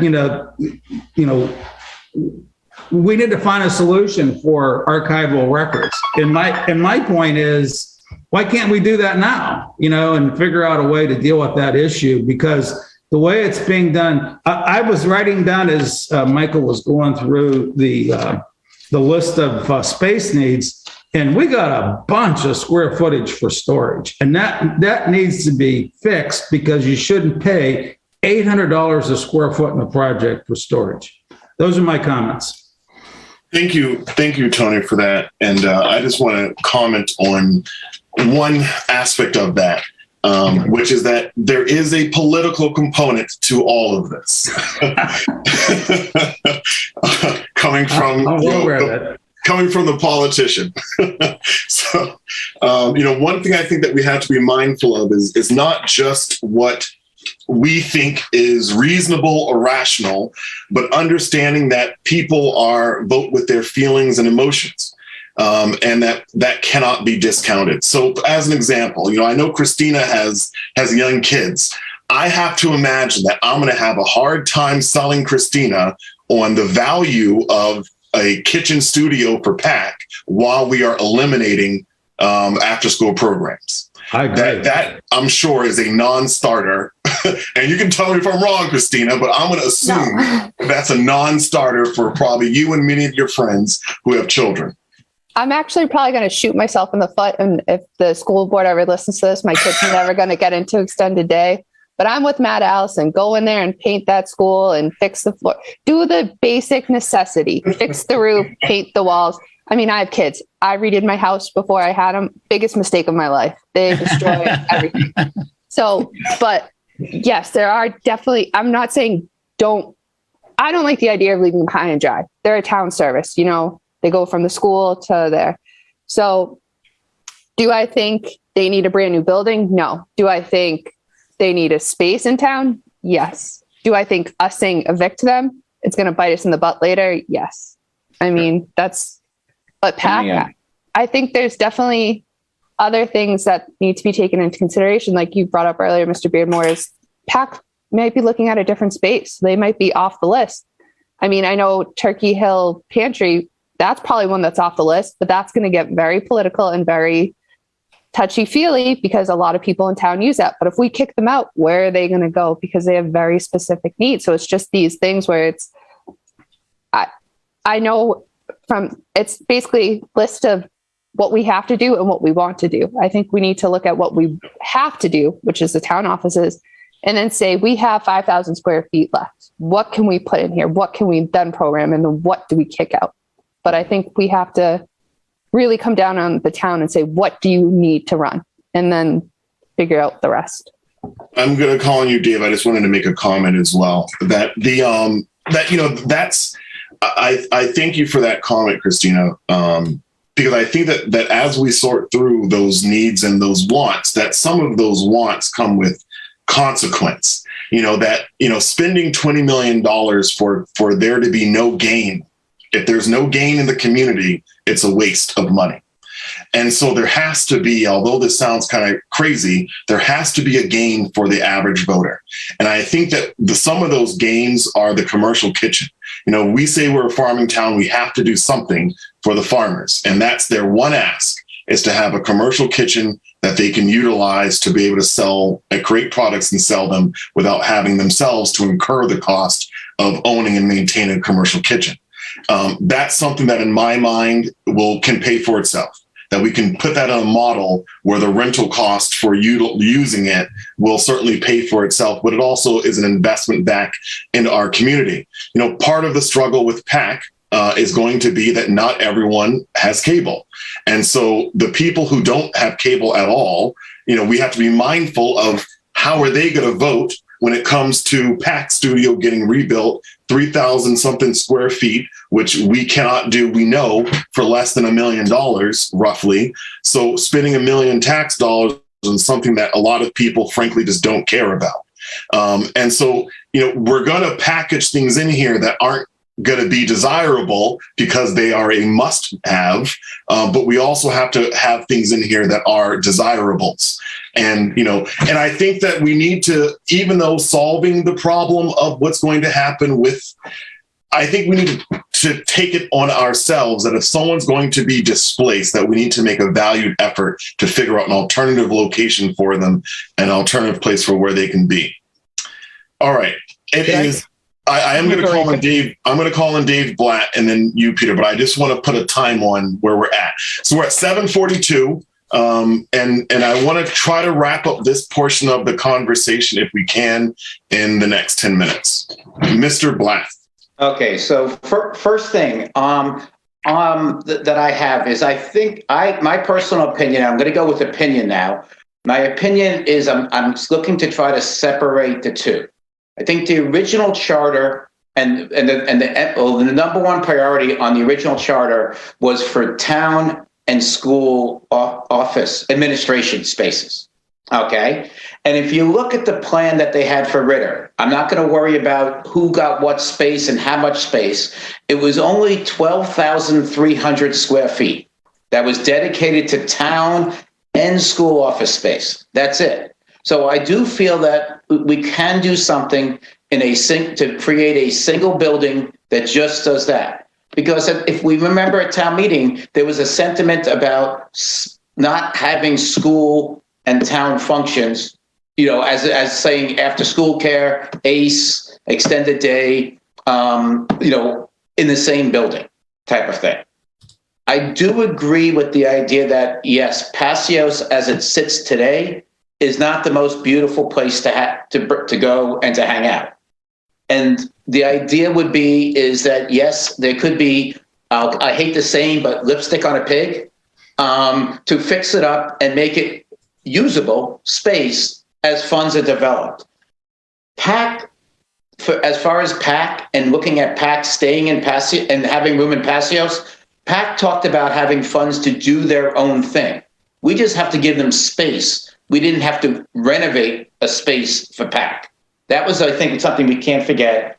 And then there's certain things that we were looking in the budget, like ACE. A lot of the programs, as in ACE, there was early childhood development. I think got a room in there, which was like folks with kids before even preschool. Then you had the preschool. Then you had the extended daycare. So that added up to a lot of space that I don't necessarily needs a new square footage for. I do believe in the idea that we have an ability to take Ritter with an addition to modify it and make it a usable space and be able to put all of the town and school offices there, and then take take Paseos and slowly create the spaces that are needed for whether it's school, community, and everything else. Because, as I'm on the Boys and Girls Club board, and the fact of the matter is the only reason why we have only 200 kids signed up is because we're only legally allowed to have space for that much. That place is used over 100 kids a day go to the Boys and Girls Club.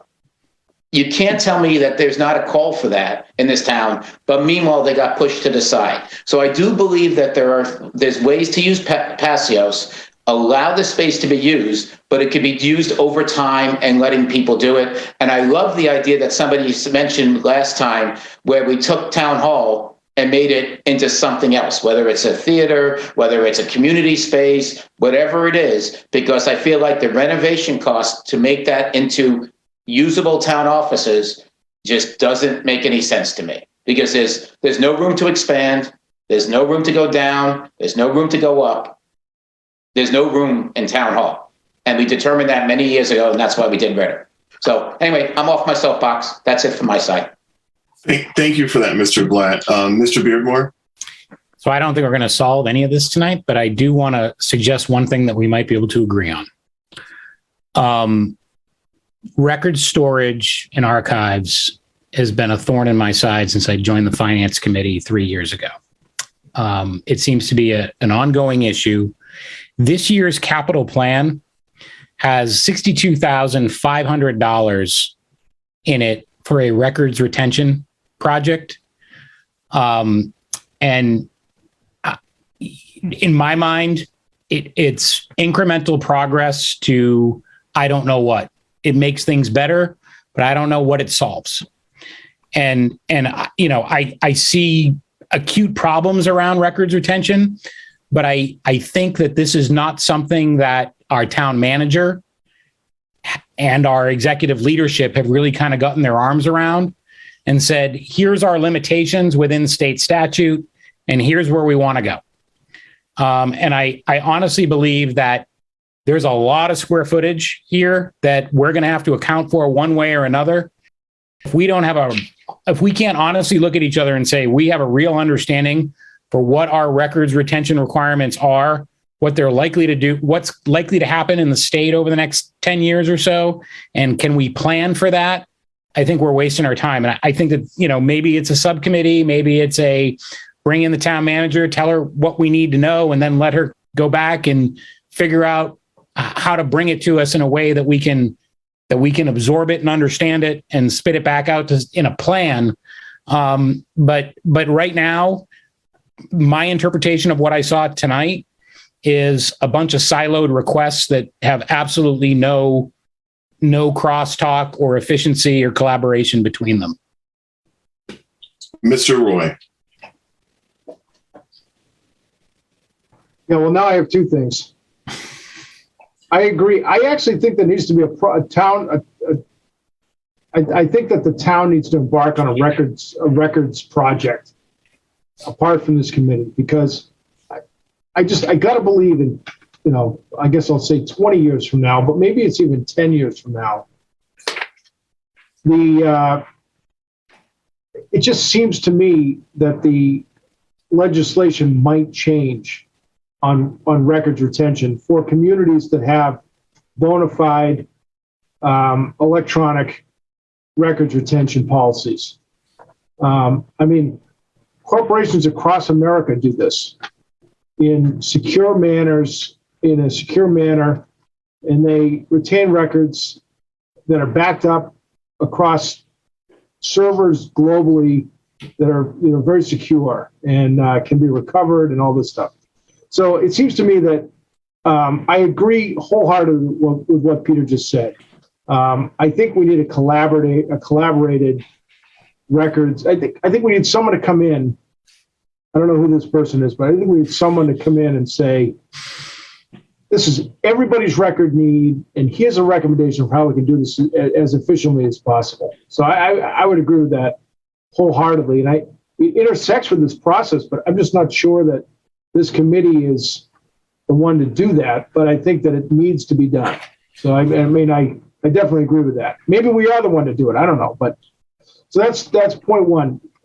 Question for Dave Blatt relative to Boys and Girls Club.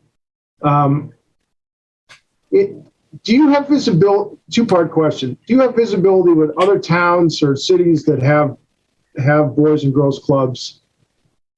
And if you do you know how those spaces were developed and paid for?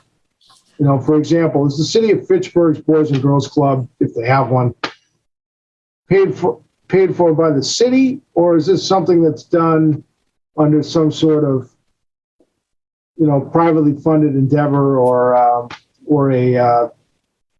some sort of enterprise thing, as Tony suggests? So right now, the Boys and Girls Club right now in Lunenburg is all like self-funded. It's all done through your dues and private donations. Well, donations for corporations or other things, and then fundraisers. The Boys and Girls Club, it's actually a Leominster Fitchburg joint club. Their building was done a long time ago, but they have a much larger private corporation funding than we ever get.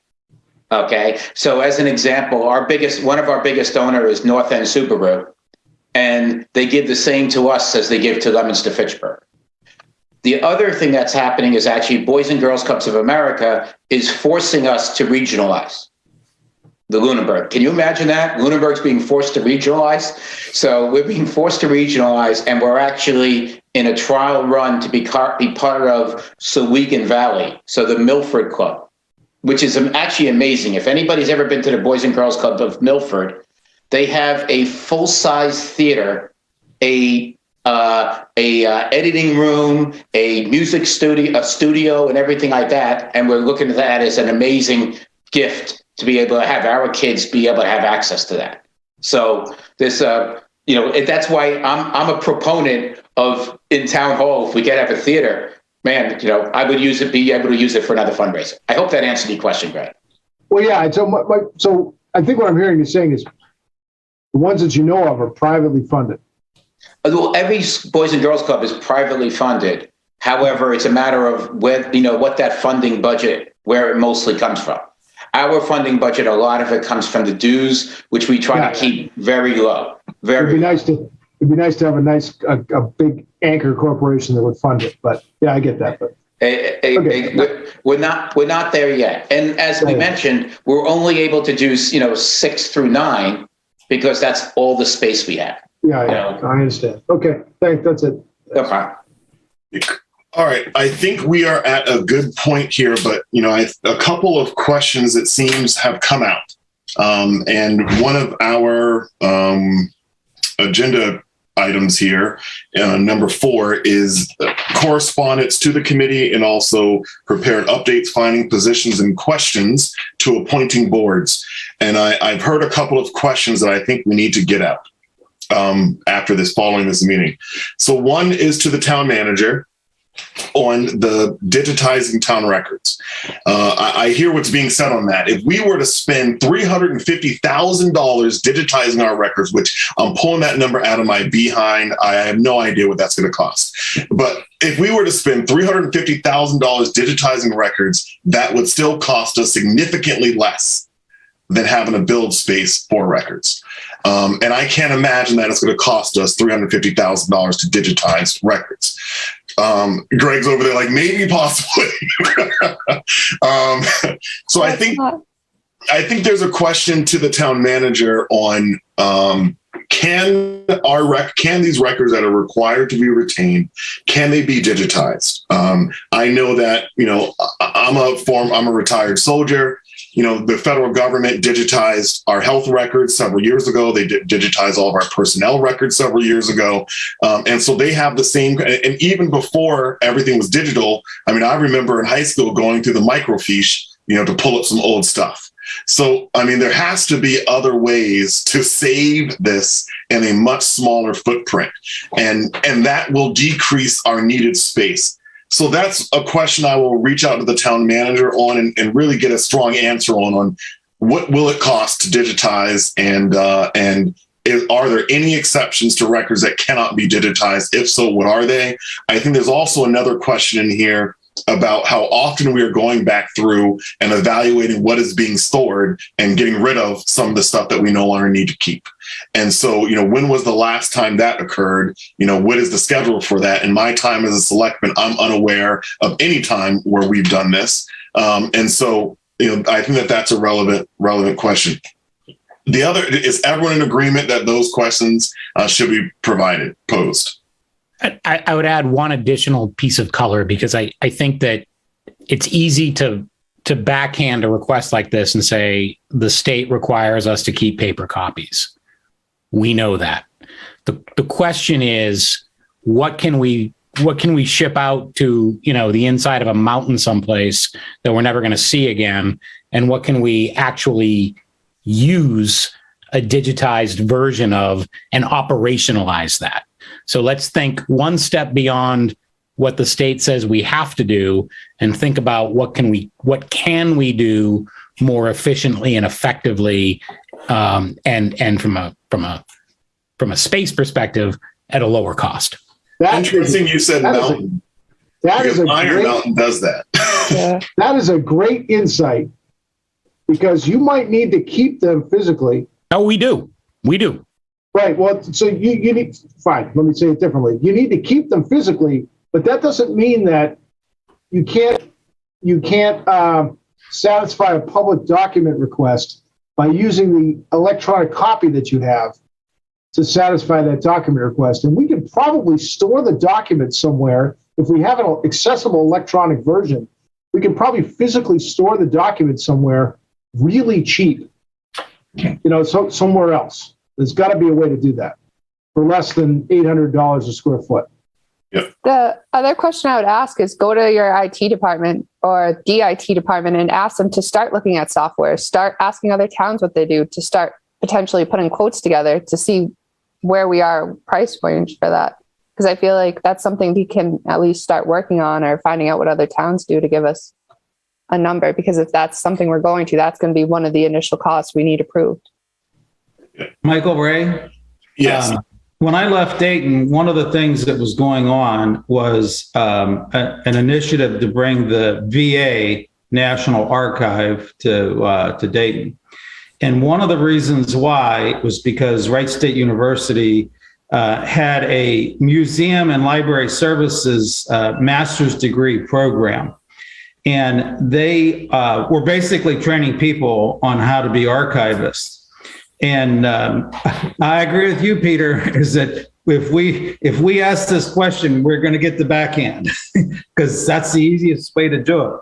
I would be willing to go back to my friends at Wright State and say, is there any comparable educational institution that can give us some consulting advice on how to handle records in the state of Massachusetts? Either UMass or Pittsburgh or one of the other schools that we have in this area may be doing the same thing. And, one of the going back to the whole notion of security and keeping records, Microsoft and Amazon Web Services are making billions doing this for corporations because they're not keeping paper records. So I think there's solutions to this, but I do think that we're going to have to help provide some of the support to get that solution. With your permission, I would do that. I would contact the folks at Wright State and say, hey, who else in the northeastern part of the United States might be able to help with this question of what gets archived, particularly with regards to public records. The VA is a public institution, and they're gonna have all public documents that they're gonna have to keep track of. So Yeah, but the VA is a little different, I think. It is. But what I'm saying is that there's people that are being educated on how to capture information for a long period of time. Archivists, that's basically what we're trying to do, is to find who has the special skills. And then that person would we may end up looking at a consultant that would then go back to the state of Massachusetts and answer the questions about what can go to Iron Mountain and stay there for 100 years as paper, and what can be digitized and satisfy the state requirements. We don't have any requirements. These are mandated government requirements from other places that we're trying to respond to. But I think that we would certainly have to come up with some help to the town manager. This is no small issue. Yeah. I think these are good questions, and I don't see is there any objection to Tony reaching out to some colleagues to see if they have comparable entities in the New England area that provides that same service? All right, no objection. And one thing, a good starting point is I'm aware that Harvard has an extension school, and this museum studies and things of that nature is one of their programs. There may be a good body already out there of work on this that can be easily tapped. And I don't know if you've engaged with Harvard much, but they are pretty willing to assist when you reach out to them for assistance. We'll do that. They tend to like to do. Yep. All right. And then on the school side, I think the question for Brian is to ask Superintendent is to identify where the extended day will be located if the TC Passios is not available. Is this a question or a question along those lines? How can the schools accommodate the extended day program? Yeah, I would expand it to any use other than administrative offices. ACE program, extended day, whatever else we programmed. School linked services, all that stuff. Yeah, not maybe excluding the actually physical administrative offices, because I view that as different. I do too. All right. I think that would be a good And, I think that we'd find that the superintendent would be more than happy to attend a meeting. She attended probably 6 to 10 of them when we were working through this back in 2020. So 2020, 2021. So. All right. On top of what, sorry, Tony said, would it be worth asking other towns what they're doing for electronic records? Because, I mean, if all these towns just redid their town halls, it's hard to believe they all moved their records with them. I don't know if they talk to one another. So this, I can take that torch. I'm in contact with a lot of different communities. I can, other people can too, but I can talk to different people, see if there's any towns that are taking a proactive stance on this. I brought this up with our legislators during, we had them at the finance committee meeting back in January, and we got the runaround around the legislation and did not get a straight answer. But one of the things that Representative Kashmarek said was that when they were working through the Fitchburg City Hall project, that records was a gigantic issue for them as well. I don't recall where they landed on it, but if you think we have a records problem, Fitchburg is probably 100 times bigger.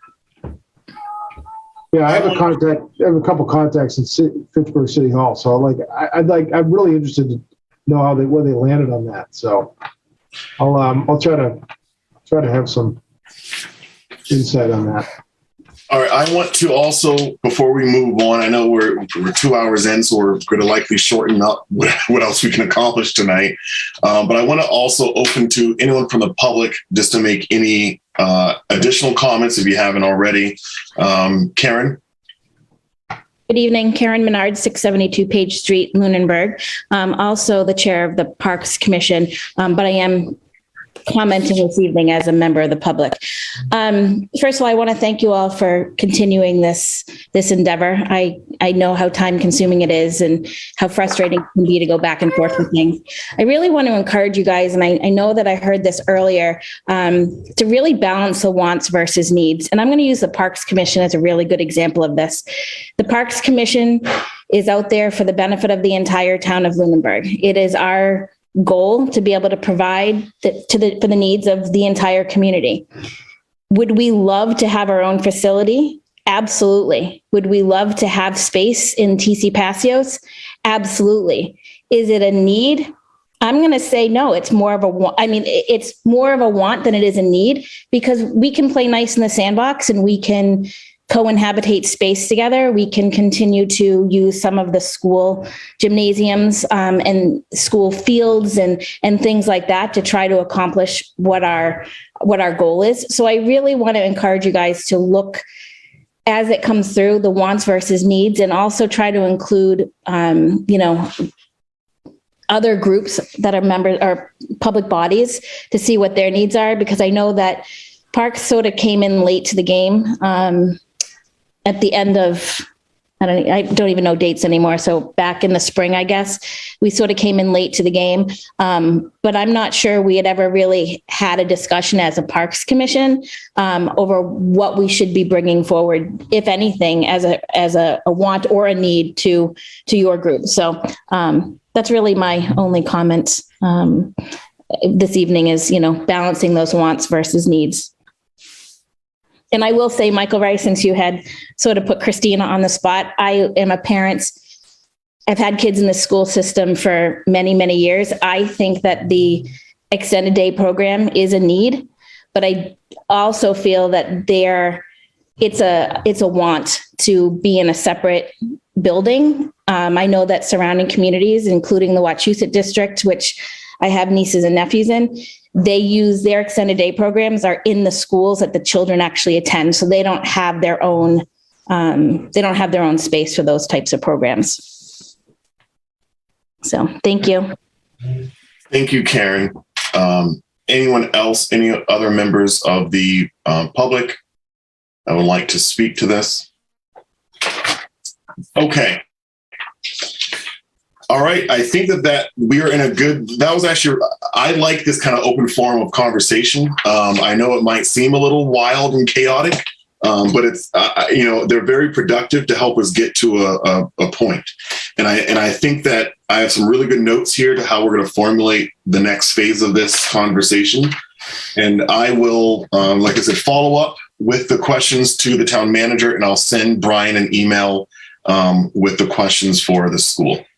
Were there any other questions that anyone else identified in this conversation that would be helpful at this point to get out to anyone? No. All right. So I don't like meetings that go too long. And so since it's 8 o'clock, I kind of want to skip the review, and I will ask if you can email that to me, and then I will compile it all together. So this was the review of the TAPE Vertex that was done by everyone. So if you wouldn't mind, is it going to be a challenge for anyone to email me their comments, let's say by the end of the week? That gives me a week to work on them. Nope.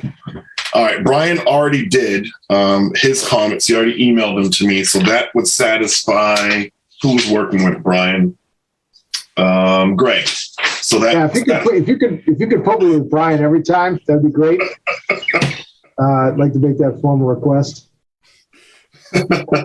Are you inferring that Brian did all the work, Greg? No. All right. I'll keep a note of that, Greg. All right. So I think that would be helpful if we can just, like I said, email me those. I'll compile them by the end of the week. All right. Other thing on our agenda tonight is any other outreach correspondence to the committee from the committee anyone's aware of? No. All right. We just note. Yes, Greg. One thing I just like to, I did have a nice, probably hour and a half chat with Tony over a cup of coffee and tea on Saturday morning. And I really focused around this project, and I appreciate that he's participating as a citizen at large. So I did want to acknowledge that. I consider that as communication to the committee. So thanks a lot, Tony, for all your efforts so far. I hope that you keep participating. I find it really valuable. So Greg, I did send you an email. I'm not sure if you. I got that. I did get that. I just wanted to make sure. And I thank you for that. And I shared with Michael Ray that you shared that with me, and I'll be kind of using that to piece something together. Like I said, I have no pride of authorship. Yeah, no, I get it. Yeah. Thank you. All righty. All right. And so so next week, or at our next meeting, what we can do at that point is review that compilation that I'll pull together based on the work everyone's done. I'll also piece together the next phase of this conversation in a way that we can kind of start working through some of this, and then we will be at a good point. Are there any agenda requests for our next meeting aside from what I already mentioned?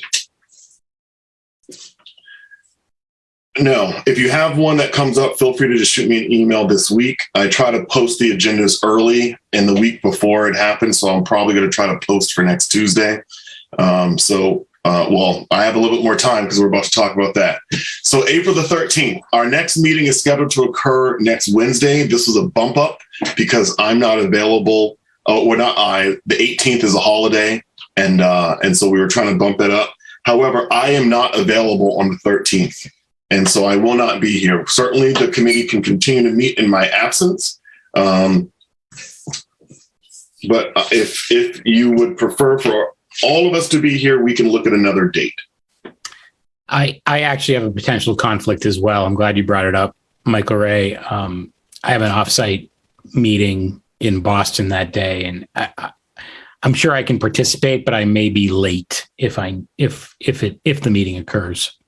Okay. Now we do have a complication this month in that, we are going into town meetings. So I think, all of us who are sitting on boards are going to be a little crazy for this next month.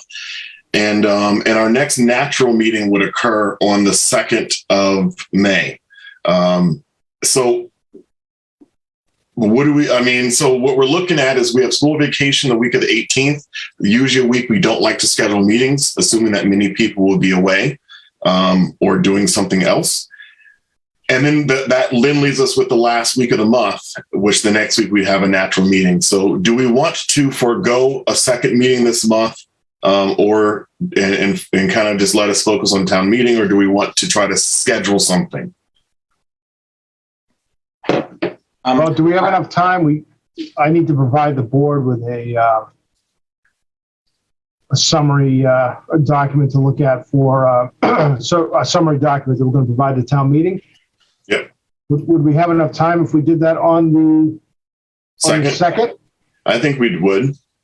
Okay. If you send it to us by maybe the week before the vacation, by the 20th, that gives everyone about 2 weeks to comment and send any comments back. Okay. And that way we can be prepared on that meeting. It might make the conversation a little quicker. Yep. I want to get it to the committee beforehand. I apologize. I really wanted to do it for tonight's meeting, but it did not happen. Apologize. Yeah. So I can commit to that. Okay. And is everyone else in agreement then that we would cancel the second meeting for the month? We'll do a review of what Mr. Roy sends us, and we'll plan to meet on May the 2nd. So it's going to work for me because I wouldn't be able to do the 13th as well. I have another meeting. So, Michael Ray, just in terms of keeping the ball rolling on the Vertex and Type A stuff is, and this is a question more of an open meeting question than anything, is if you consolidate that information and then send it back, does that constitute an open meeting problem? No, so long as I take the extra step of posting it on our website until the next meeting. Okay. And taking it off. Actually, as long as nobody comments on what he sends you.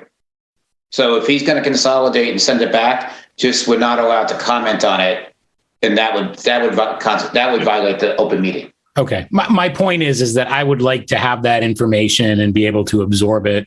Yeah. Between now and the 2nd of. Right. So you can send information out. You just can't discuss. You can't discuss right. The subtle difference, Dave, is that we're all taking our own information, giving it to Michael Ray, who's then giving it back to us. Exactly. So the question is does that constitute deliberation? Probably not, but I err on the side of caution. No, but that's what I'm saying. We've done it. I've had this in the past with other things, and I think that's what they told us. As long as we don't discuss it, we're okay. Okay. All right. So that's going to be the game plan then. All right. Sounds great. So May 2nd, we're going to meet next. May 2nd will be our next meeting. Okay. Followed by May 16th. All right. Any public comments tonight from the public? Any public comments from our APDC representative or Tony? No comments. I am really looking forward to having the opportunity to be a part of the APDC. I met with Mr. McGrath yesterday. We had a great conversation. So, yeah. All right. Are you on their agenda for this week? I thought I saw an interview on their agenda. There's another gentleman who's on their agenda. Okay. I didn't recall the name. So. Yeah, but I meet with the select board on the 12th for an interview to, be considered for a role on the APDC. So, okay, great. And I really am looking forward to that. So it's plenty of time to study for the interview then, Tony, right? I have been. I've been reading everything that's online about architectural preservation districts. Okay. Good. All right. Any public comments from the committee tonight? No. All right. Well, thank you all again for coming, with really your thinking caps on. I know that's like something you say to fifth graders, but no, thank you all really for, I think these conversations have been really productive and helpful. We're certainly moving in the right direction. And so thank you all for that.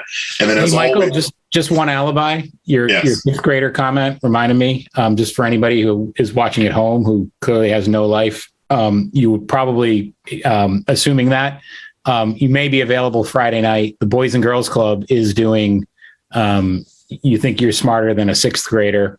The finance committee will be representing that night and be throwing down on some sixth graders, I hope. So all the senior center, Lunenburg please Senior come. Center. Please come. So guys, I must say that is once again, North End Subaru is the team to beat. Oh, good to know. They literally come in prepared. Like they take this as that stupid piece of paper is something important to get. So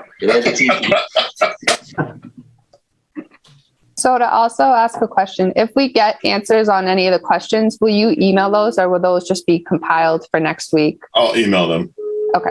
I'll email them. And I definitely will have answers to those questions since mine are going to the town manager. So I'll get answers on them. Thank you. Oh, I'm like, what's that sound? But I think it was My 2-year-old next to me. okay. Yeah, sorry. All right. And do we have a motion to adjourn? So moved. Second. Is there a second? Second. All right. Since we're on Zoom, we'll do this by roll call. Christina, Hi. Peter, Aye. Dave, I Greg, Aye. and an I for myself. It is 8:17. All right, everyone, have a good evening. all right. Good night. Bye.